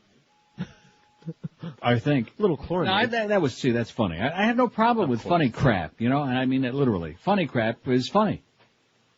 But the stuff in this Trainspotting, that was not funny crap. In fact, when you just looked at that turlet, man, you said, I think at this point is the time where I like start moving in one direction, and this movie can move off into the other one, you know? As soon as he walked into that turlet. That should have been a message for me. Oh, guess what? Just what happened to my thing here, my printer. I give up out of ink. No. Stop. You know how sometimes you try to be efficient by like loading maybe a little too much paper in it? They hate and then it gets jammed. I got a little jam on it. 5670560, pound 560 on the AT&T and Verizon wireless line.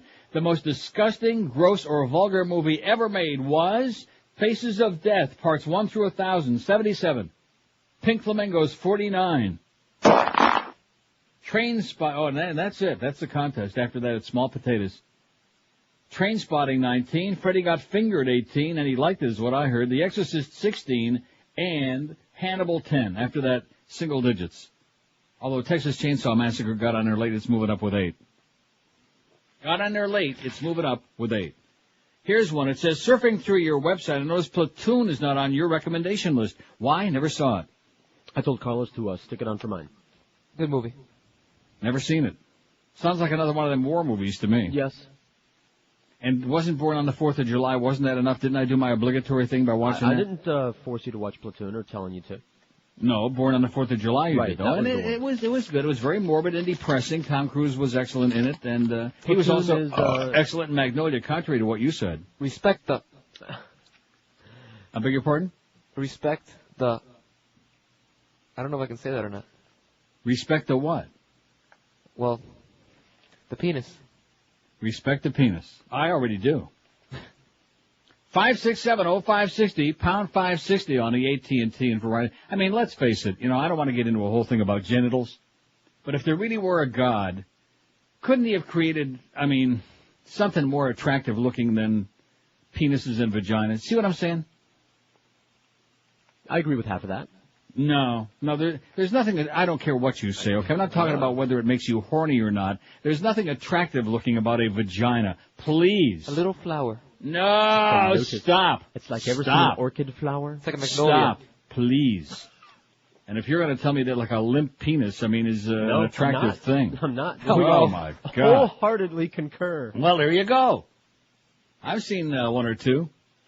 567 this hour. 5670560, pound 560. And it's just like all this crap we're talking about. I've said it a million times, and people, that deal's really funny. If there were a God, would he have us like eliminate in the way that we do? Would we have to go through this mess, through that smell? Oh my God, through all of that wiping and oh geez.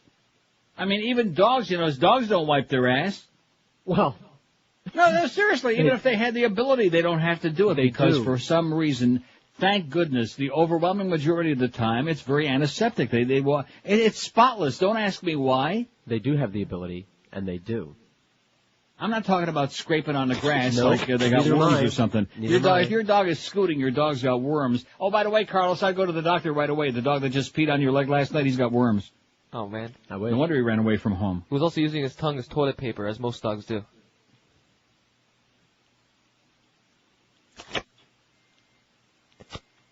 Here's Sunrise. Hello. Hello, Neil. Of course, that tongue does have that kind of like sandpaperish coating. Yes, sir. This is an imported Julio in Sunrise. I just wanted to tell you about the movie Seven. Yeah, I've seen it. Yeah, what do you think about that for the most grotesque movie? Because the head is in a box, we never see the head. Yeah, but you got all those the seven deadly sins, the fat guy, gluttony, and then you got the guy screwing the other the woman there with the knife and everything. Yeah, that's true. It's pretty good, I think. Okay, we'll put it on there to make you happy, okay? Thanks, Neil. Thanks, Pally. Bye. Now, isn't that the one with Denzel Washington? Morgan Freeman. That's why I said it, schmuck.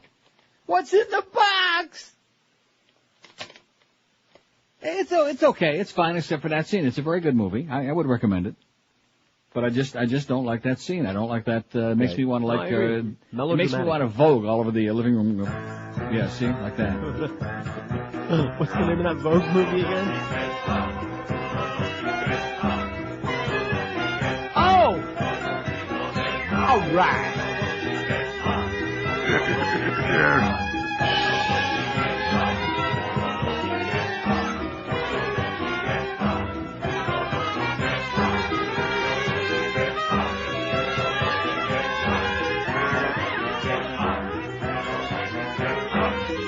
And what does this fax say? Oh my God, I don't know this song, so I can't enjoy the purity. What am I going to do? I'm completely stymied.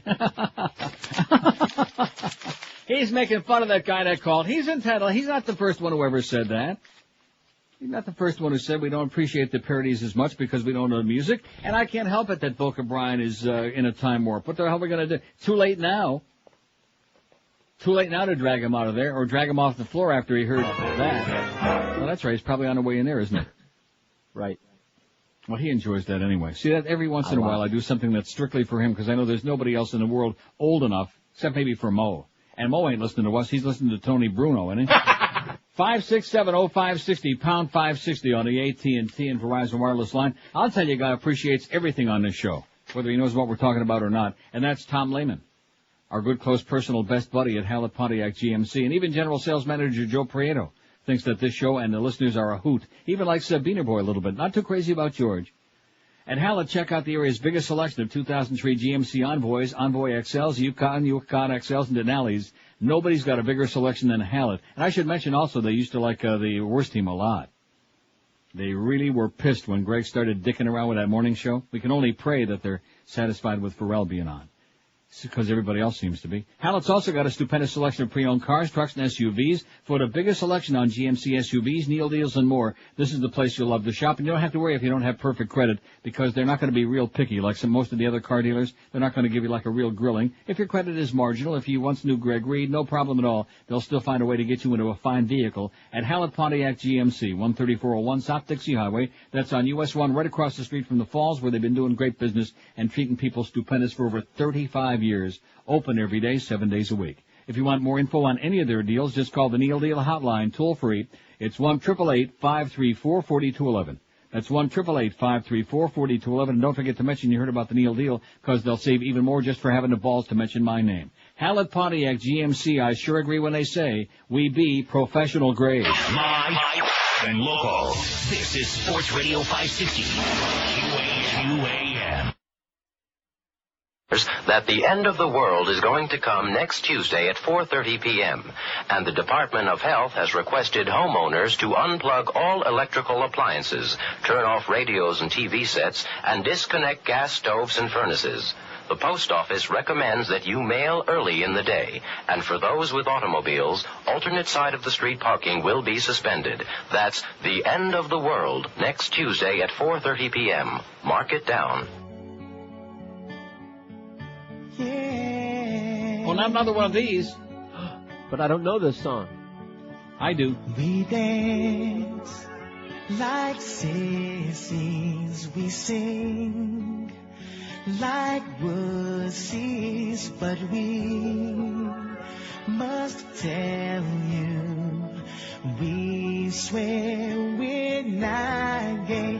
If you wore these outfits to class, they would kick your ass regardless.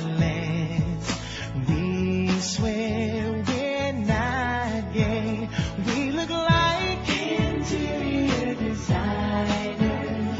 We sing like a bunch of girly whiners, but we're straight. Our agent says we gotta say, we swear we're not gay. Our biggest fans are 12-year-old girls who think we're as cute as can be.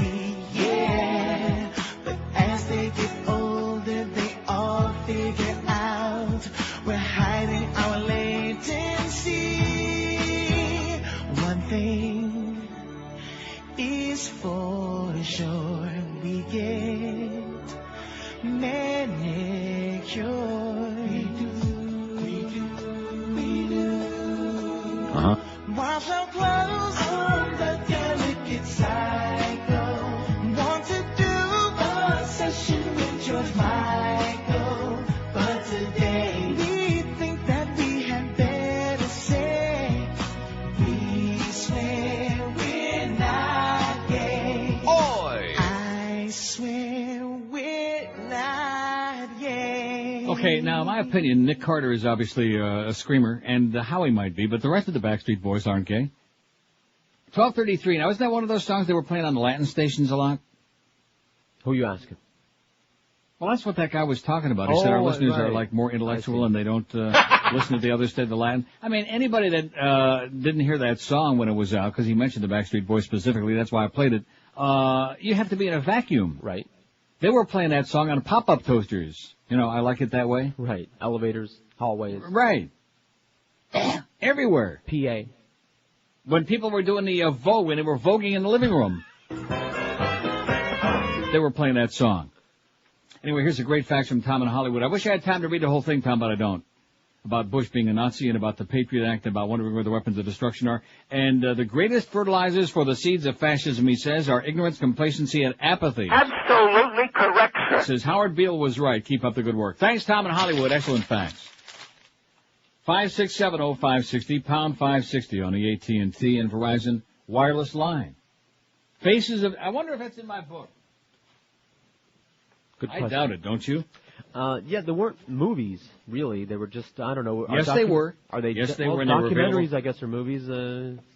You're full of just crap. not in the general sense. Faces of women, not in here. Faces, 3 bones. Same. John Cassavetes. More like Faces of Death not in here. They're just collections of clips. But you could buy them like in video Right, stores, no, they're couldn't you? videos. Oh, they were in They're the theaters movies, too. They're videos. They were in like. They some, were in the theaters. Some Faces midnight of Death? showings. Really? Huh? There were some midnight showings of those, in some selected theaters. Well, I'd be throwing tomatoes at the screen, you know it? My luck, I'm always there on the wrong goddamn night. 5670560, pound 560 on the AT&T and Verizon Wireless line. Don't forget, who's out there? Miguel right now? At Pizza Loft? Yes. Till 1 o'clock, we got the lovely Miguel at Pizza Loft. You can go out there and see who looks better, him or Jeff Cohen. The Plantation location, northeast corner of Sunrise and Nob Hill, right behind Walgreens. We got some tickets for Marlin games. Anybody want those? No. And you can register to win a free large cheese pizza. I'll take the pizza, thank you. With all due respect to our close personal friends in the Marlins organization. And then join George, Miguel, and Boca Brian and Beaner Boy. Happy hour, 5 to 7 at Treasure Island this afternoon. 5 to 7 p.m. And this week's feature will be there till a while, and we'll have our usual very low budget crap prizes from QAM because we got no budget for them. When I say low budget, I should say our no budget prizes. 5670560, Faces of Death, 84. The most disgusting, gross, or vulgar movie of all time. Pink Flamingos, 50.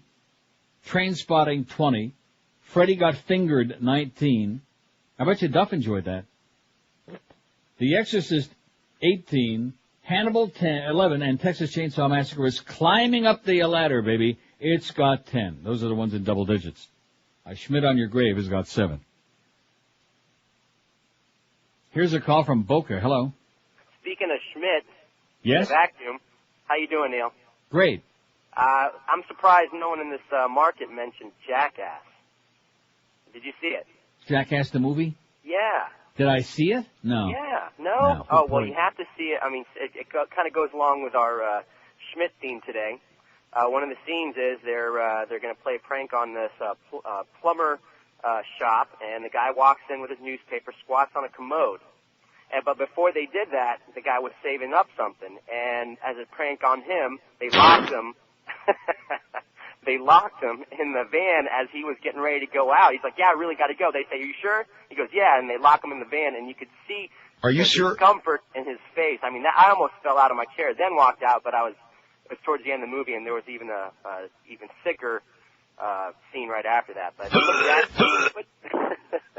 put Jackass on the poll for me. You got it, man. All Thanks. right. Thanks. Put it on there, Carlos, right away. Is it on there yet? No. Come on, let's go.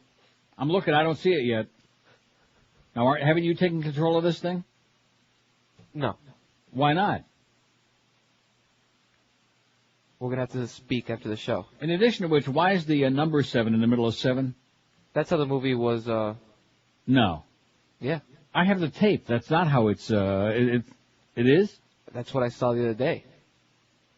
It's got the number 7 where the V should be, Right. as opposed to, like, spelling it out? Right. I'll take your word for it right now, but I think during the break I'm going to run in the other room and see. I'm pretty sure I got it. I think you're full of crap. Anyway, that doesn't have any votes yet anyhow, although it just went up there. Now, is the one he just mentioned, is Jackass the movie on there yet? I don't know why you keep laughing. I'm not joking about this. See, Eric thinks it's a joke.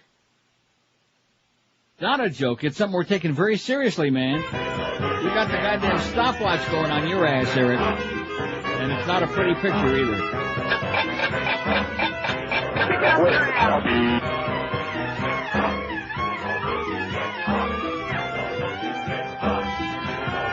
I want to give you a kiss. Okay. 21 till 1. Oh, I never let that run out before. I love the way I didn't know it had like a specific ending. Wasn't that a beautiful thing? Pretty good.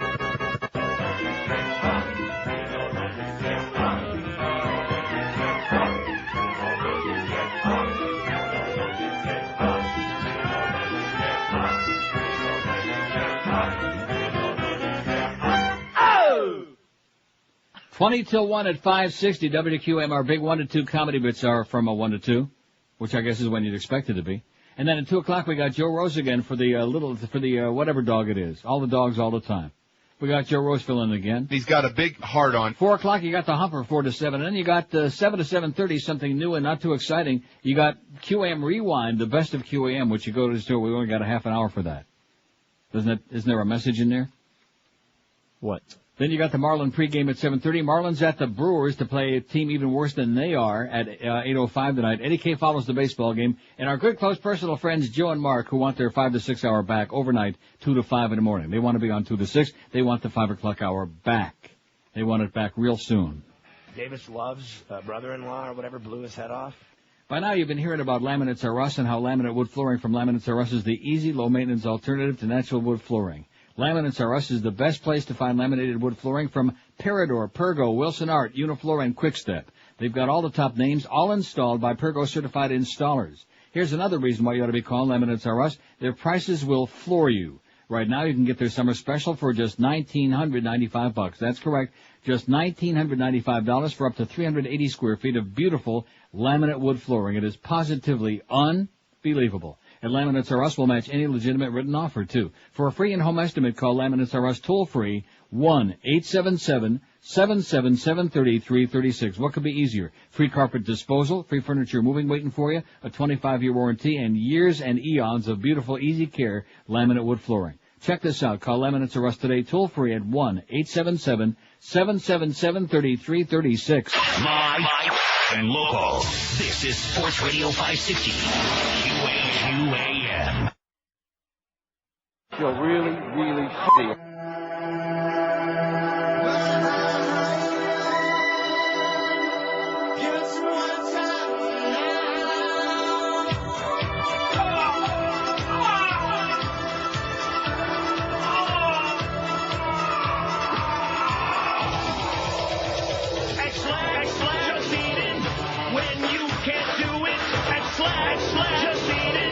When you gotta go, just eat it. When you gotta go do it, just do it. When you gotta go.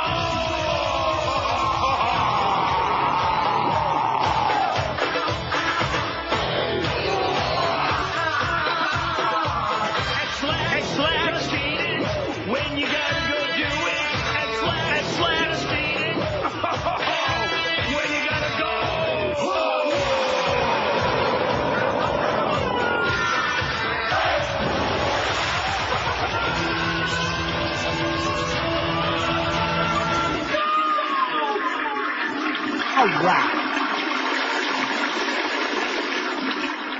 Chief UN Weapons Inspector Hans Blix has accused the bastards in Washington, as he called them, of mounting a smear campaign against him in the run-up to the Iraq War, including stories planted in the news media meant to discredit him.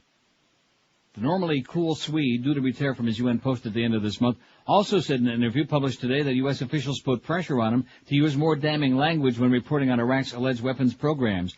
By and large, my relations with the U.S. were good, Blix was quoted as saying in London's Guardian newspaper, but toward the end, the Bush administration leaned on us. And they were spreading rumors that he was gay, and he was this, and he was that, even though he's got a wife and a family, and yada, which don't prove nothing. How do you like that? You're a bastard. Exactly. The bastards in Washington, we know them well, don't we, on this show? Uh-huh. We know who they are, and what they're doing, and what they're up to. 5670560, pound 560 on the AT&T and Verizon wireless line. Here's a call from Hallandale. Hello. Neil, Yes, sir. remember the movie Caligula? Yeah, Gore Vidal. Is that on your list? Never seen it. Okay, it was pretty, at the time it was pretty violent. It's on there right now. Oh, man. Yeah, is that still in video? Yes, it is. Probably, definitely not a Blockbuster thing, because I think it was either an R or S at the time. A Blockbuster thing? I know. Yeah, they'll sell it to you, Blockbuster, but the tape is blank. Yeah, it's like... Let me look it up in a book now that I got my 400-pound book here on the thing. Yeah, I think Roddy McDowell was Caligula. Let's see. Well, Roddy McDowell and Gore Vidal, they had a lot in common. Call him California it wasn't Girls. Roddy McDowell. I beg your pardon? It was, what's his name? Malcolm McDowell, you're right. Oh, Malcolm McDowell from Clockwork Orange. I didn't think Roddy McDowell being there. Was no horror movie. Yeah. Caligula, for some reason, is not in here, so I guess it's not on tape or DVD. Probably because it was originally rated X. Ah! Yeah, Penthouse produced it. Won't be finding that in my book. But it's on our list. Thanks a lot, Pally. Thanks. 5670560, pound 560 on the AT&T. Gore Vidal was in Gattaca also, for kind of a minor role. Right. I almost said something to spoil the movie. And you know, that's got like 3 bones in the book. 3 out of 4. Mm-hmm. So it's highly rated. That's probably because my good friend Ethan Hawke is in it, and Jude Law, who's a great actor. Right. You saw it? Gattaca? Yeah. Yeah. Is it on your list? No. Schmuck.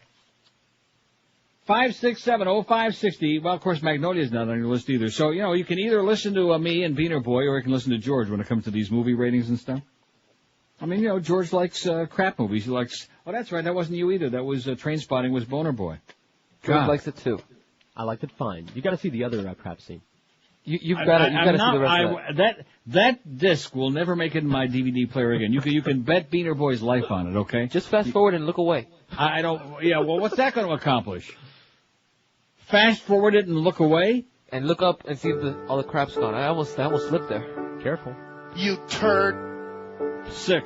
Really sick. Don't get pushed through now.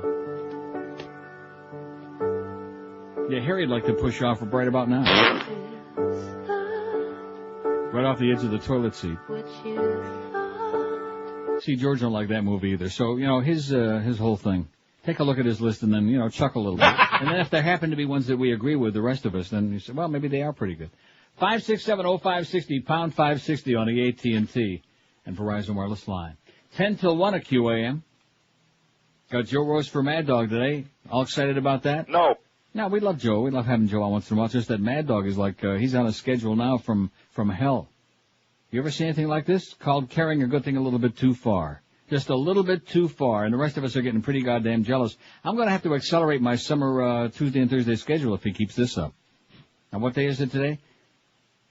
Wednesday. Right, the 11th.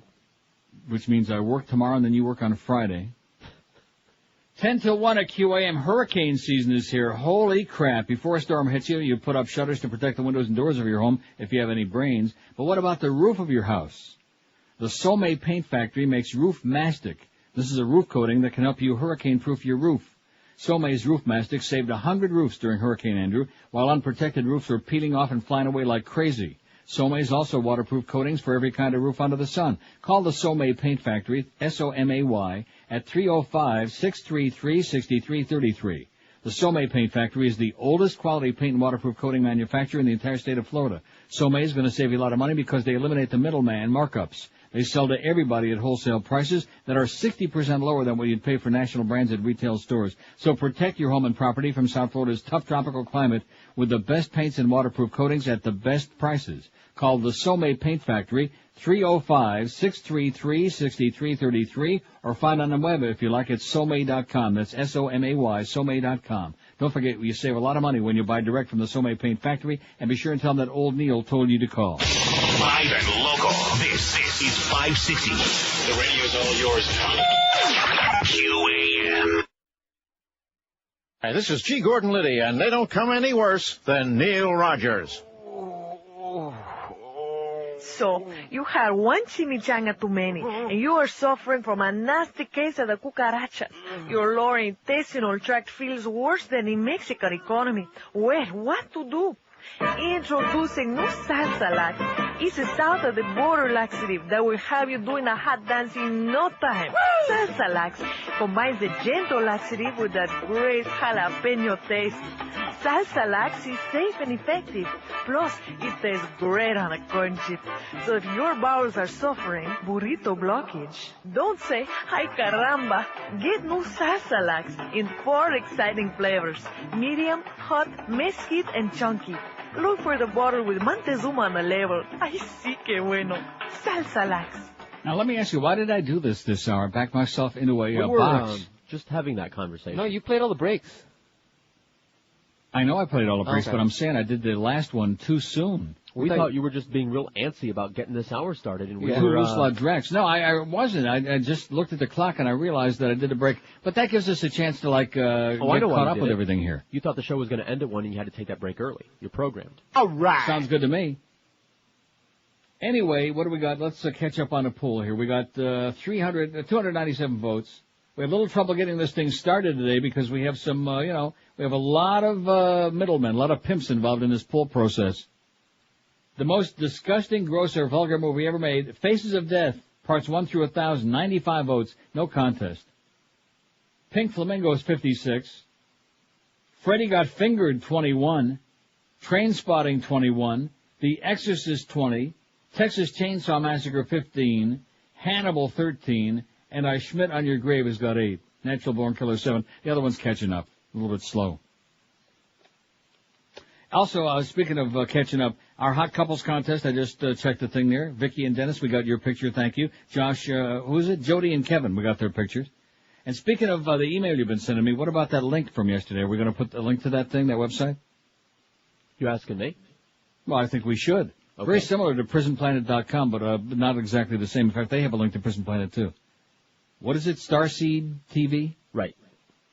Yeah, let's get a link on there, Peanut Boy. Now, see, that's your job. That's your territory. You're going to have to call Eric for permission first before you do that? No. Huh? No, not that one. You sure? He gave me that little corner. He gave you a little part. We can only imagine which that is. See, like I said, I boxed myself back into a corner. This is going to be awkward. See? So there's possibilities. I could stick another couple of calls in there and add some more stuff on the list, but that would require a lot more work for Eric, which we don't want to do. No. Or I could play this. Hi, all my favorite Republicans. This is Matt Drudge, and it's time for the... Excuse me, I'm floating. It's time once again for the Neil Rogers... 1 to 2. Hour. Oh, and speaking of, before I do start playing the bits, it wasn't Tootsie Rolls in the Punch Bowl. Wasn't it Baby Ruth's? It was a Baby Ruth in the pool. Oh, there were Tootsie Rolls in the Punch Bowl? I don't know about that. Well, you're the expert. Hola. Hello. Hola, Tommy Motor residence. Oh, who is this, the maid? No, this is the wife, Talia. I'd like to speak to Tommy Matolia. Hello, Tommy Motor residence. Gucci, Gucci, Gucci. Charles? No, Talia. Talia. Let me talk to the devil. Please hold. Tommy.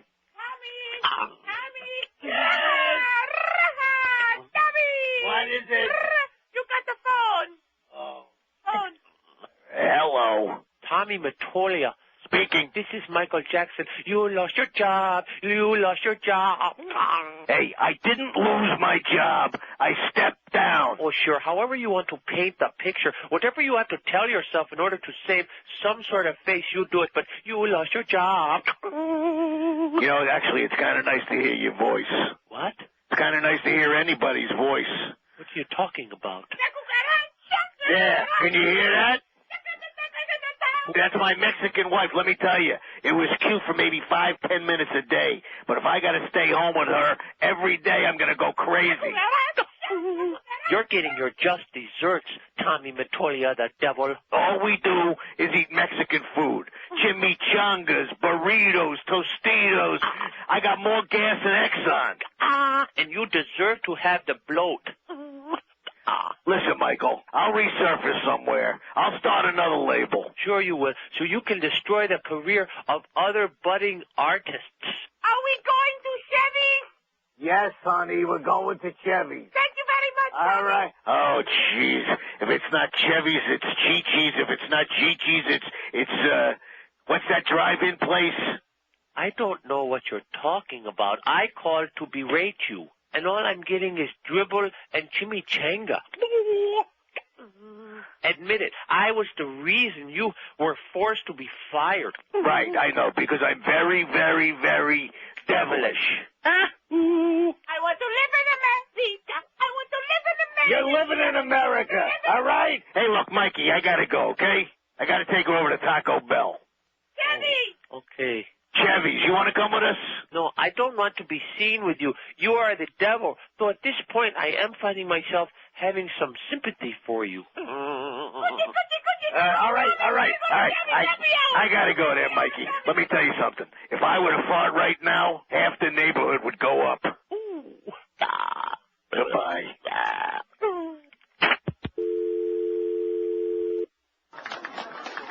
Ladies and gentlemen, this is Mumbles number 5.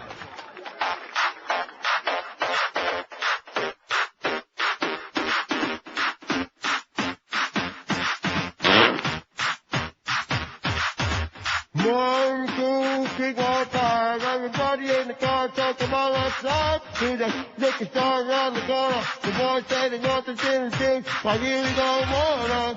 Do it much like I have last week. I want they deep, got to talk in deep. I'm not gonna that's not big, it's no casino. The fuck I do, I really make you fall off. The big one, it's just not the sport. Empty car, it's all good. Let me talk it, sweet standard chocolate. A little bit of vodka in my life. A little bit of avocado in my life. A little bit of New York, so I think. A little bit of New York, so I think. A little bit of Denver in the sun. A little bit of Mary on my tongue.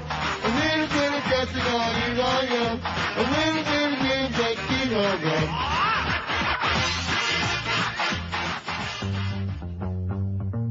560 WQAM is relieved to present the Pharrell and Geldy Show. Stop! Boy, it sure smells better in here now that Mo died. Yeah, I don't have to bring a towel to wipe the chair off no more.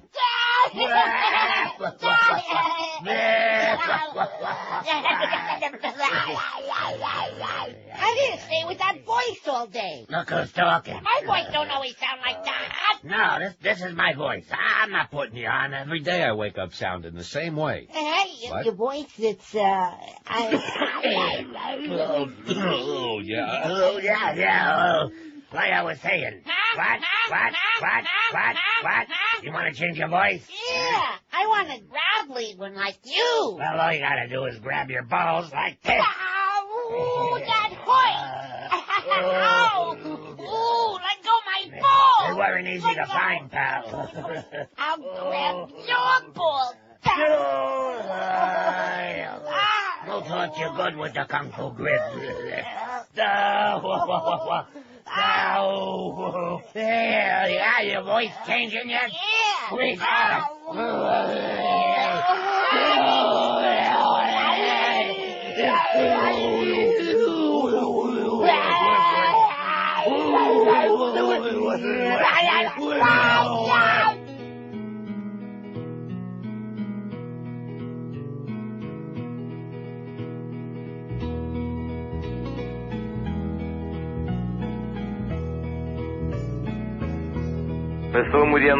I once did a girl, or should I say, she done did me. She thought it was good until I whipped out my morning wood. She asked me how long it would stay, and I started to laugh. It's bigger than Viagra that shrinks when you pee in the bath. But when I awoke, my was lost. She cut it off. So I torched her house. She better not with my morning wood.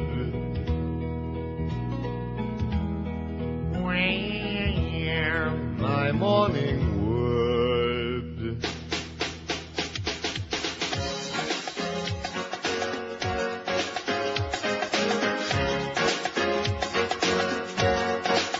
Oh, what a dyke. She just loves to poop on 69. She thinks all the women taste so fine. She's no lady, she's a dyke. Oh, what a dyke. All the women, she just loves to live. She would never, ever touch your thing. She's no lady, she's a dyke. Oh, I tried not to romance her, but she just said no. Oh, my. She said she'd rather strap on a dildo. All right. Oh, what a guy. She's my dream girl, but it just can't be. Since I found out that she is lazy, she's no lady, she's a dyke.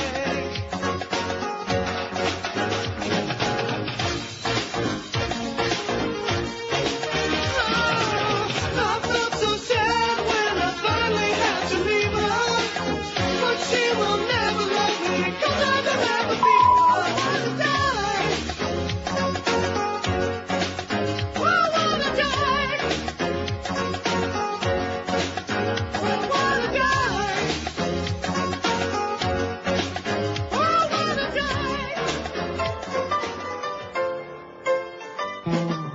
Hi, this is Hillary Clinton. I hope when you run out to buy my book, you won't be too shocked to discover I have a fat swinging under my skirt. But you can't blame Bill. He's certainly not gay. I just have the credentials every politician needs to be a wife of convenience. And it's pretty much ended with that. Bill is such a horn dog, he probably would have never noticed I had man legs anyway. And Chelsea? Well, if you buy my book, you can read all about the affair I had with Sandra Bernhardt and our love child. Now, I wasn't born a Democrat. I switched parties after looking in the mirror and seeing the body of Tip O'Neill. So buy my book now, because I can never have enough. If you order a copy today, I will personally autograph the all-nude scratch and sniff foldout. We should... First, there was the club, the anti-theft device that locks to the steering wheel of your car. Then there was the CAP, the anti-theft device that prevents thieves from taking your airbags. Now there's the ultimate in state-of-the-art theft protection. Introducing the CRAP, 2.5 pounds of steaming human excrement that plops neatly into the front seat of all domestic and most foreign vehicles. Properly installed, the CRAP deters even the most determined thief. Hey, nice car. They left the door unlocked.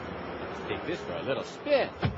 Oh, my God. Someone took a dump on the front seat. That is disgusting. I'm moving on to the next car. One whiff of the CRAP, and thieves will move on to another car that doesn't have a steaming pile of human excrement on the front seat. We guarantee it. Order the CRAP for your car today. And anyone who tries to steal your car will be in deep, well, you know...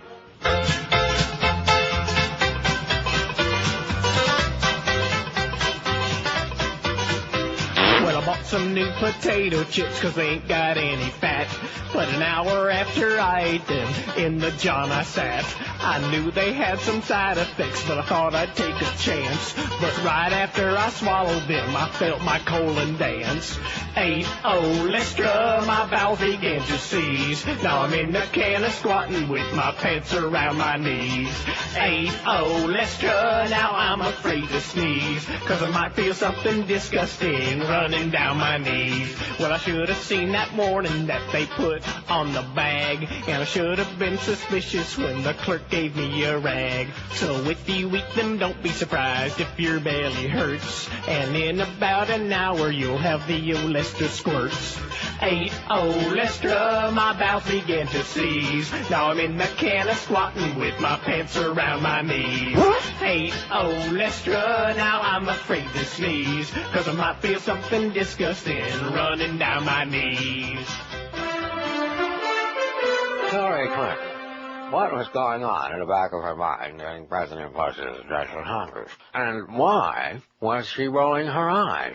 She didn't know that at the time we had a hidden microphone under her ass. And here's that tape now. The evidence we have gathered. Such a boring speech. Bill would have done a better job on this. Oh, God. This is so stupid. I've got New York. New York is mine, baby. Well, what's left of it anyways. Because you hold it off on one, or from broken off, we're not.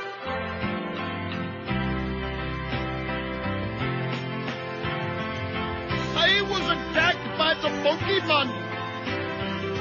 He went and maimed my friend Punjab. Oh no, I don't feel safe in India. Oh, I'd rather be in New York and drive a cab. Thank you, my friend.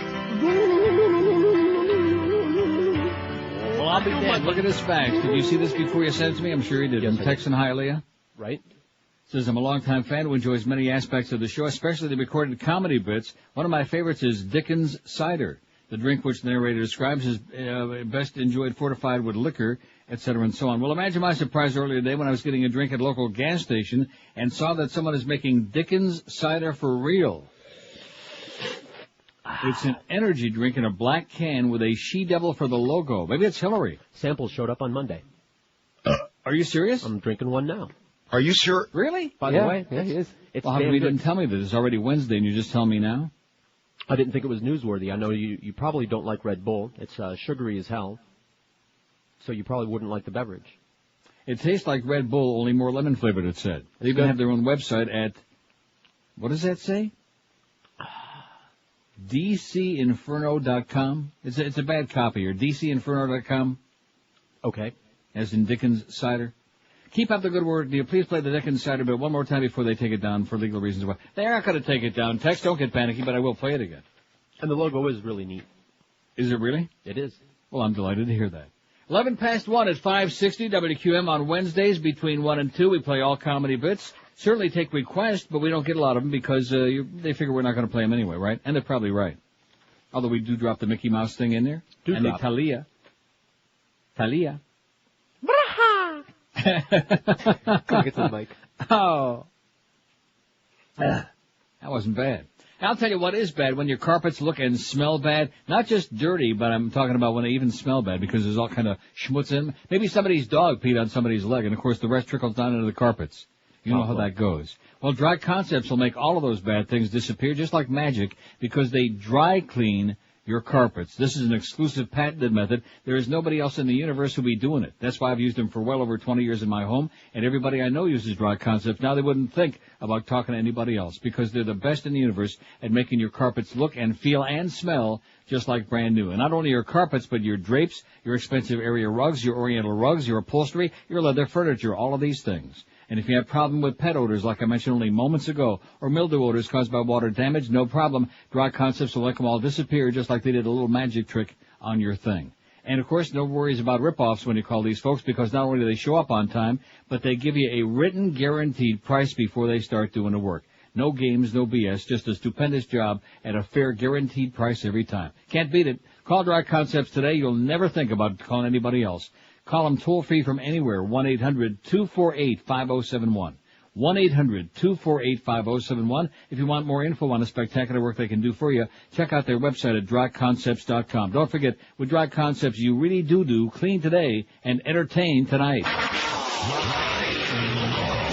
We're Sports Radio 560, QAM.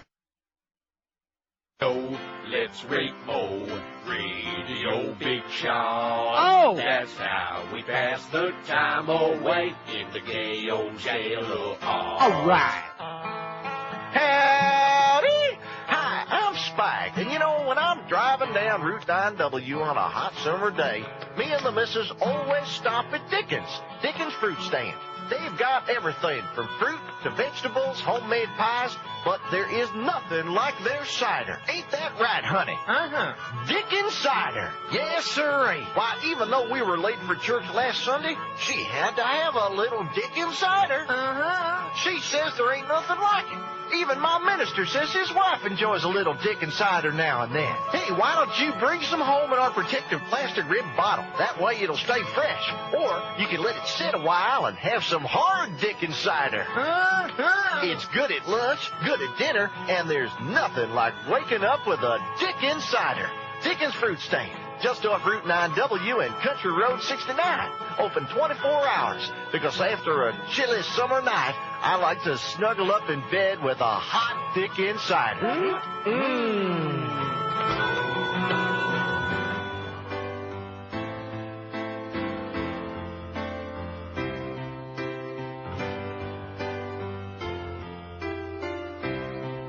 When I'm watching basketball on TV, one man is annoying me, yelling words of nonsense, Dickie V. Oi! And when someone goes baseline, he starts screaming things so nasally, screeching like a banshee, Dickie V. Dickie V. Dickie V. Dickie V, yeah, Dickie V. He should shut his pie hole, Dickie V. When he is on camera, the glare from his head is blinding me. Where did this guy come from, Dickie V? Everything is awesome, and everyone's his PTP. Wish he'd keep his trap shut, Dickie V. Dickie V. Dickie V. Dickie V. Yeah, Dickie V.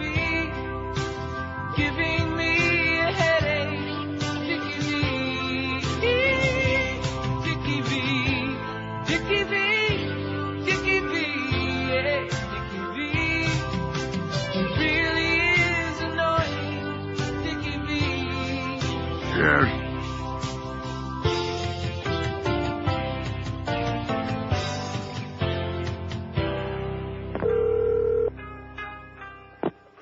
Bonjour, how can I help you? Yeah, calling for about the restaurant for sale? Yeah, uh-huh. Yeah, uh-huh. What's your name? Patrick? Patrick? Yeah. So thought you're supposed to talk to someone named Fu. Who? Fu. Okay, hold on just a second, okay? Yeah. Hello? Hello? Yes, yes. Yeah, who's speaking? Hello? Yeah, hello. Who's speaking? Hello? Hello? Can you hear me? Yeah. You got restaurant for sale? Uh-huh. How much you want for restaurant? Well, you come here to look at it and talk to the boss. I come over, maybe eat dinner with you. Okay. Does that price include, all the walks? Huh? Huh? 什么? 怎么叫啥? You Chinese? Yeah, Chinese. Okay, you come over, 对，同老板讲啊。怎么讲？讲2点半了哈。2点半应该咋样啊？啊？ Yeah. 2点半哈。2点半了。Okay, how about I get order to go and then I come over, pick it up and look at restaurant? Okay. Okay? What you have? You know, 你知道在哪里没有？咋样？你知道哪里啊？你要在哪？31, 35 South Main Hall. 我咋样啊？啊？我咋样？Okay, I'll be right there. Okay. 现在在玩的。等你来同老板讲哈。大家咋打？啊？咋摆？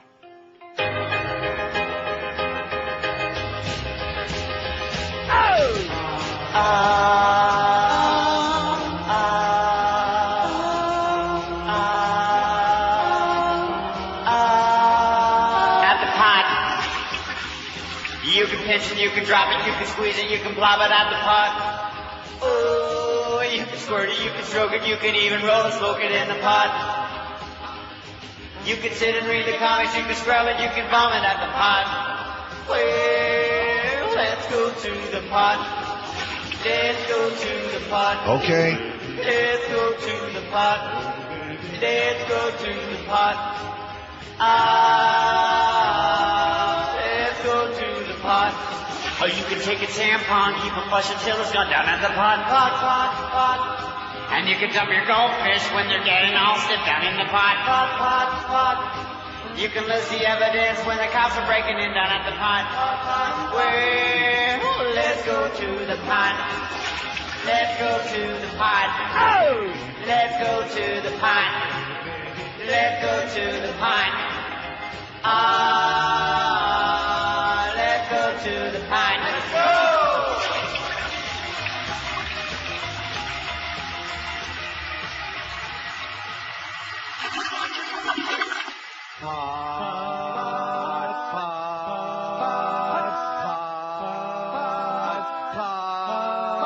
Let's go to pot! Well, you can smoke it, you can chew it, you can really try to do it, smoking pot. Well, you can sing it in a song, you can smoke it in a ball, smoking pot. Well, it's the latest sensation that's sweeping the nation, smoking pot. Let's go! Let's go smoke some pot. Let's go smoke some pot. Let's go smoke some pot. Let's go smoke some pot. Come on, let's go smoke some pot. Well, there was Edie Brickell and the new Bohemian smoking pot. Well, there's the Black Crows and driving and crying smoking pot. There's the spinning doctors and blues travelers smoking pot. Let's go smoke some pot. Yes. Let's go smoke some pot. All right. Let's go smoke some pot. Okay. Let's go smoke some pot. Okay. Come on, let's go smoke some pot. Let's go!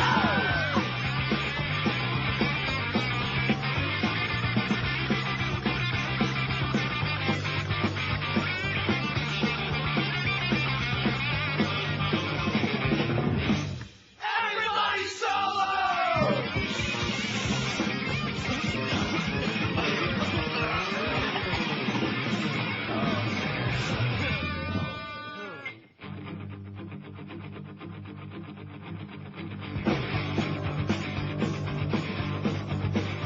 Well, there's supposed to be some words here, but I forgot them because I smoked too much pot. I went to Lollapalooza and everybody out there was smoking pot.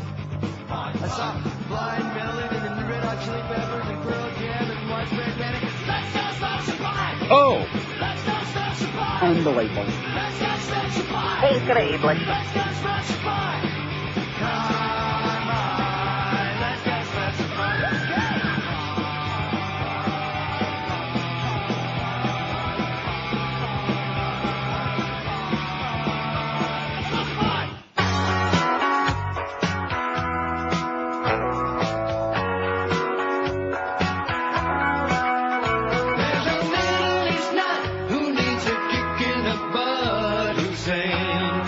victim. Thinks his plan's gonna work. This guy is really a jerk. Hussein. Watch those gas prices fly, all on account of this guy, Hussein. When you're filling your tank, remember who you should thank, Hussein. Needs a slap, wipe his crap off the mat, Hussein.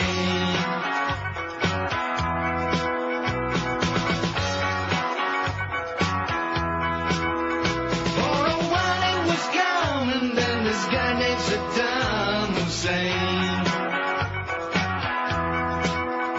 took his show on the road, got everybody PO'd, Hussein.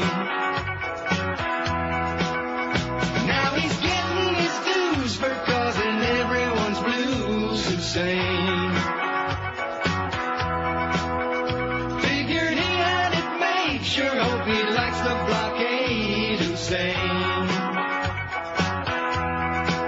Needs a slap, wipe his crap off the mat. All right. Hussein. Needs a slap, wipe his crap off the mat. Hussein. Insane. Roy. Hussein. 127, 560 WQ. We asked on our poll today, NeilRogers.com, the most disgusting, gross, or vulgar movie you've ever seen, ever made was Faces of Death, parts 1 through 2,111. Nobody even close. And you know what that means? That means at least 111 people in this audience have seen them. Yeah. How do you like that? I bet you Beanie Boy has seen them. Nope. Really? Yep. Well, you got a lot of work to do. Pink Flamingos, 59. Trainspotting. Don't watch it, okay? I'm begging you, don't watch it. 25. The Exorcist, 22. Freddy Got Fingered, 22. Texas Chainsaw Massacre, 18. Hannibal, 13. Natural Born Killers, 12. And Schmat on Your Grave. What is it? Oh, Schmidt on Your Grave, 11. Schmidt. Everybody else single digits. 27 past 1 at 560. Oh, speaking of Todd Dreck, that's kind of like in the same category, isn't it? Uh-huh. With what I was just saying? Fast Train can have you fully trained for a real career. There are a lot of you people out there working for peanuts. I mean, all the energy you're expending and making no money in a dead-end job, what's the point when for the same effort you can really be making some serious bucks? If you want a new high-paying computer career, you can get trained by Fast Train in just 4 short months and have a big fat paycheck every now and then when you do get paid, like Carlos. Call toll-free 1-866-FAST-TRAIN, and because they have locations all over town, there is bound to be one nearby you, so it's convenient to go to class. They're in Miami, they're in Kendall, Fort Lauderdale, and now in Pembroke Pines. Fast Train offers job placement assistance, financial aid, convenient day, evening, weekend classes, so you got no more excuses to be staying in that real crap dead-end job working for a putz, because your brand new money-making career is a phone call and just 4 short months away. Jump on that Fast Train today and call Fast Train toll-free 1-866-FAST-TRAIN, or check them out on that wicked World Wide Web at fasttrain.com. Live and local. This is Sports Radio 560 QAM. From Hollywood with another edition of America's Bottom 40. Brought to you by the Oxy 5 Company's newest acne medication, Oxymoron 5, for pimple-free teenagers. And so it goes.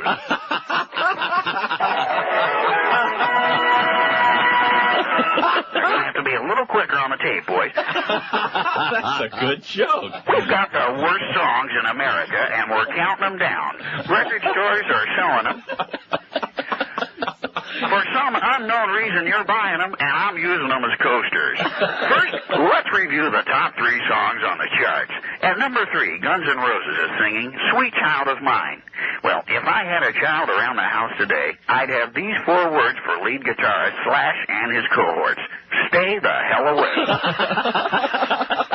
At number 2, Huey Lewis says, there ain't no living in a perfect world, and especially not for you, Huey, since you don't speak proper English.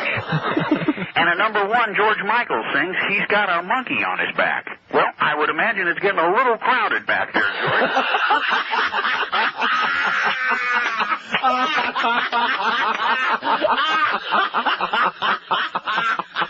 again, you probably don't mind. And by the way, George, there are these remarkable shaving instruments called razors. Buy one and lose that silly-ass earring. Other songs on the charts, the band Johnny Hates Jazz with I Wanna Be a Hero is moving down on the charts, and deservedly so. Apparently, Johnny also hates music. I don't think hero status is eminent, Johnny, so get a real job. And there is a song I like, Rod Stewart's newest release, Forever Young. And for a moment, I thought it was a song about me, forever hung. And now it's time for a long-distance dedication. It comes to us from a listener in Pasadena, California, who writes, Dear Casey, I'm 16 years old, president of my class, I'm 6'2", I have blonde hair, weigh 175 pounds, and start as quarterback for my high school team. But Casey, I have a problem. The girls simply will not leave me alone. It seems as though all they want me for is my good looks and my excellent physique. Why can't they just like me as a friend? Treat me as a person instead of some sex object. And quit hitting upon me all the time. Casey, do you have any suggestions? Signed, Todd. Well, here's my answer. Dear Flaming Homer. And that's why I think the Jets will have a championship season. The Jets? And what did I tell you? You don't talk till I say you can talk. This is the Beast. I said, shut up, fatso. But you're like a father to me. You don't talk till I'm done talking. When I'm done talking, then you talk. Okay, I'll... Hey, Beast, come here. What? Come here. I want you to meet a friend of mine, Mr. Golf Club. Why, I oughta... I'm gonna show you the business end of this thing. Come here. This court sentences you to 20 years in Oz. What'd you in for? I thought a tag off my mattress. Looks like we'll be bunkmates. The name's Mohammed David. Star of stage screen in paradise. What's yours? Nick owes me coffee. You got so tan. Right, thank you. Hey, get out. What are you doing? So powder and drill, huh? I'm going to make you my woman. Ain't nobody going to stop him. God! Chill, Pinky. All right, shower time. You got 10 minutes. Well, it ought to be safe in here. Yo, Bowtie. Yo, man. Hello to our new Linda Blair over there. Hey, so pretty. Okay. Hey, don't embarrass me like that. Do you know who I am? Okay, man, bend over and pick it up now. All right, but I expect a written apology on my desk. With that broom handle, Bowtie. Hello, broom hand. I'll take the front.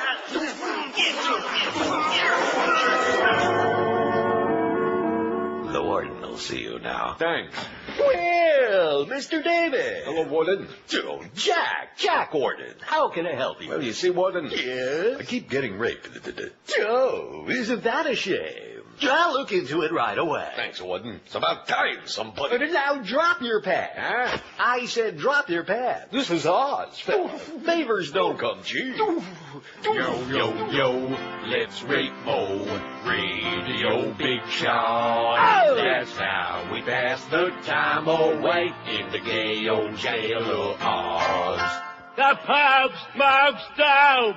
The pub smokes dope. God gave him the grass. The pub smokes dope. He likes to smoke in mass. The pub smokes dope. He's a groovy head. The pub smokes dope. The pub smokes dope. Oh yeah. Oh yeah. Oh yeah. Got him higher masculine, facing higher back. Hopes and Rome get thrown on grass. Jesus freaks out back. Jesus Christ, a super hippie, never shut up chunk. Popes and won't get thrown alone. Priests in church get drunk. The Pope smokes dope. God give him the grass. The Pope smokes dope. He likes his fucking ass. The Pope smokes dope. He's a groovy head there. The Pope smokes dope. The Pope smokes dope. Oh yeah. Oh yeah. Oh yeah. Jill went up the hill to fetch a pail of water. Jill forgot to take a pill, now she's got a daughter. Taking pills is not a joke for a groovy pope. Birth control can be a toke of marijuana smoke. The Pope smokes dope. Guy gave him the grass. The Pope smokes dope. He likes his fucking ass. The Pope smokes dope. He's a groovy hand there. The Pope smokes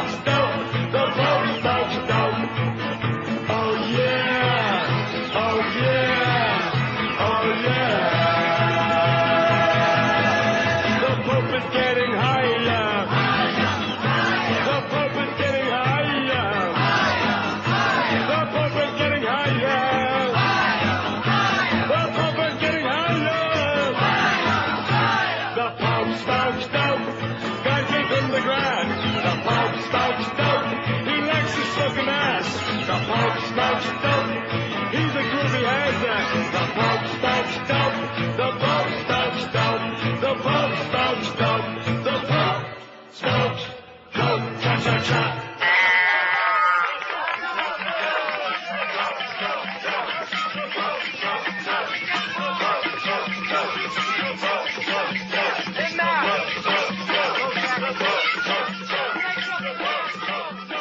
Live and local. We're Sports Radio 560 QAM.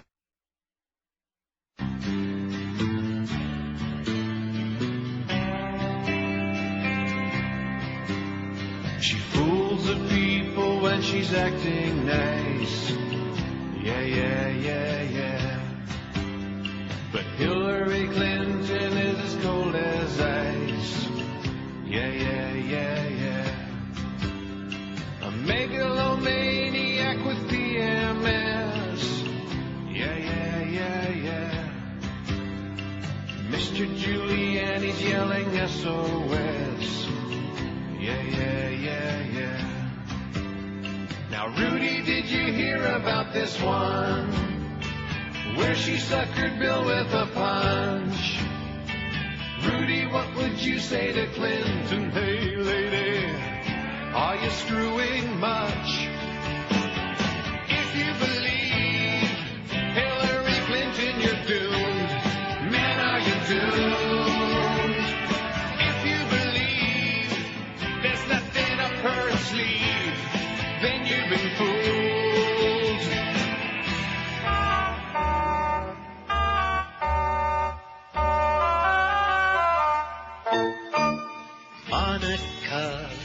Monica, was the president pleased? Monica, with your performance on your knees. Was he standing or did he sit? Did you swallow or did you spit? Did he issue a number to wait online? Monica, you look okay compared to the other ones this guy's had. Your conversations with him on the phone, provided can start with a stiffer and harder investigation. Monica, what's a nice Jewish girl like you? Oi! Monica, wearing a dress with residue. Did you feel silly and were you surprised to find that Willie was uncircumcised with Pecorino cheese and a tiny scrote? Monica.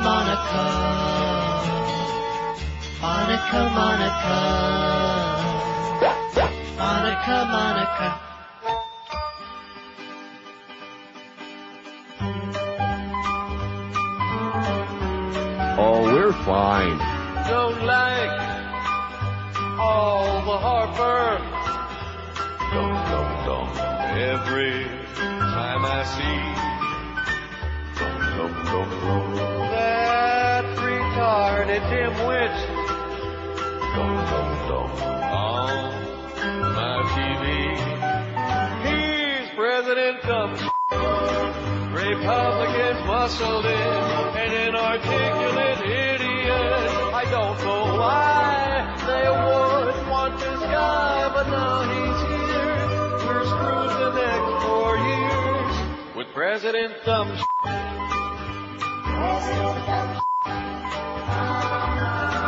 Oh, what I give to count votes once more and get who we all voted for.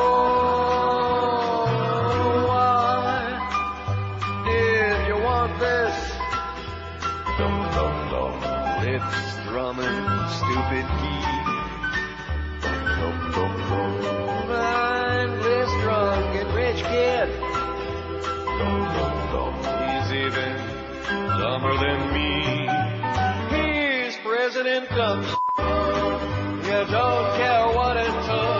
got 'em in by hook or crook. The Christian right knows what's best for you and I, but have no fear. We've got a great leader here with President Dumb. President Dumb.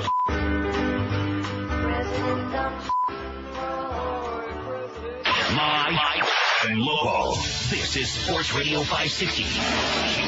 QAM. Stop! If your toothpaste doesn't taste great, your kids don't brush long enough, which could lead to ugly tartar buildup. The solution? Regular checkups and brushing with new Crust, the tartar-controlled toothpaste laced with crack cocaine. Hey, son, almost got in there? Brushing, can't talk, brushing! Crust is not only clinically proven, it's also highly addictive. So your kids will brush and brush and brush. And brush and brush and brush. Come on, Billy, it's been 45 minutes. Brushing, brushing, brushing, brushing. If you're not careful, you're going to wear those teeth down to little nubbins. Oh, God, no! What's wrong, son? Almost out of crust. Hook your kids on a healthy habit for life. Brushing with new Crust with crack cocaine. Sure, I'm going to be late for work now, but it's good to see Billy brushing. Get out, old man. This is a carjacking. Billy, what are you doing? I said out. Oh. Billy, where are you going? Gotta sell the car to get more Crust. New Crust toothpaste laced with crack cocaine. Recommended by 9 out of 10 drug addicts. Baghdad. Baghdad. Baghdad. Baghdad. Baghdad. The world is ours. Daddy's little boy gets anything he wants. The statue's down, Saddam is gone, and now every corner has a Chevron. Baghdad. Most of them are dead. Baghdad. Shot reporters in the head. Baghdad. Make that oil flow and get that price of gas down low. We're giving them a taste of democracy with the Cracker Barrel and an Applebee's. Baghdad. The corporate war is won. Baghdad. We've only just begun. Baghdad. The world is ours, you know. I'll have a bag of deep-fried kitty toes to go. Just like the Nazis in World War II, there was a whole lot of art for the brass to boost. Baghdad. Grab everything you can. Baghdad. They won't be doing that again. Baghdad. Hey, we won 2 wars. Anybody know what the red alert's for? You want some water? Well, now it's ours. We'll sell you a bottle for a nominal charge. Baghdad. Look at the stock index. Baghdad. Iran is gonna be next. Baghdad.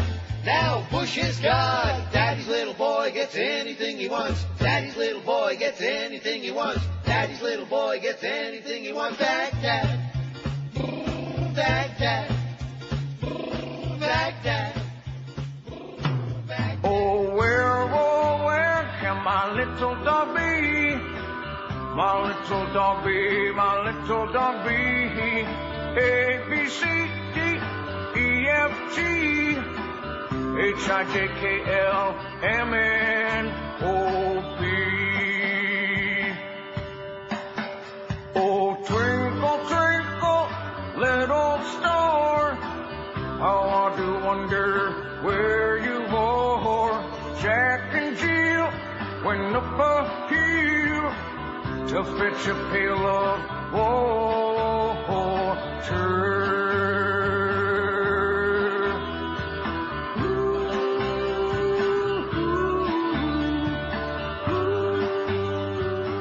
With 2 kids and a dog, it's so hard keeping my carpet clean. Well, not anymore. Introducing the new Carpet Muncher vacuum system. Carpet muncher? I've never had my carpet munched before. Unlike conventional vacuums that only suck up dirt, a Carpet Muncher sucks and munches your carpet, making sure it's as clean as can be. In fact, the Carpet Muncher system is so easy to use, you'll want to munch carpet every day. Wow! I never knew carpet munching could be so much fun. Maybe my friend Sue will let me munch her carpet too. I bet she will. So don't let dirty carpets get you down. Just be a Carpet Muncher. The Carpet Muncher vacuum system, because a happy carpet comes from a happy carpet muncher. First, there was Twister. Then Dante's Peak. Volcano. And now, another thrilling disaster movie is coming to theaters. But Quake.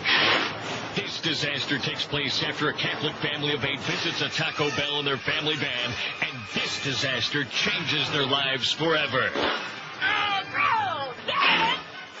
Quake. It's a shock that's going to rock movie theaters across America this summer. But Quake. Rated PG, pretty gross. This smell alone could kill you. The Middle Eastern world will be exploding. Saddam had people killed with the gas that we sold him. First time aggressor nation and the only one that's going. Now more blood will be spilled to get that oil flowing. Forget about Korea and the nukes they're toting. And the right wing is drilling it over and over into our head that Iraq has some weapons of mass destruction.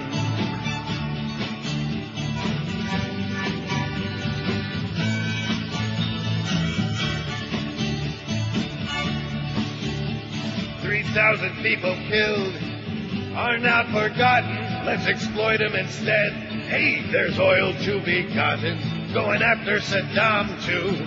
Placate Osama. There's no longer mention of the name Bin Laden, but no one seems concerned, all comfy and complacent, believing every word of this cartel administration that controls us by fear through media manipulation. And the right wing is drilling it over and over into our heads that Iraq has some weapons of mass destruction.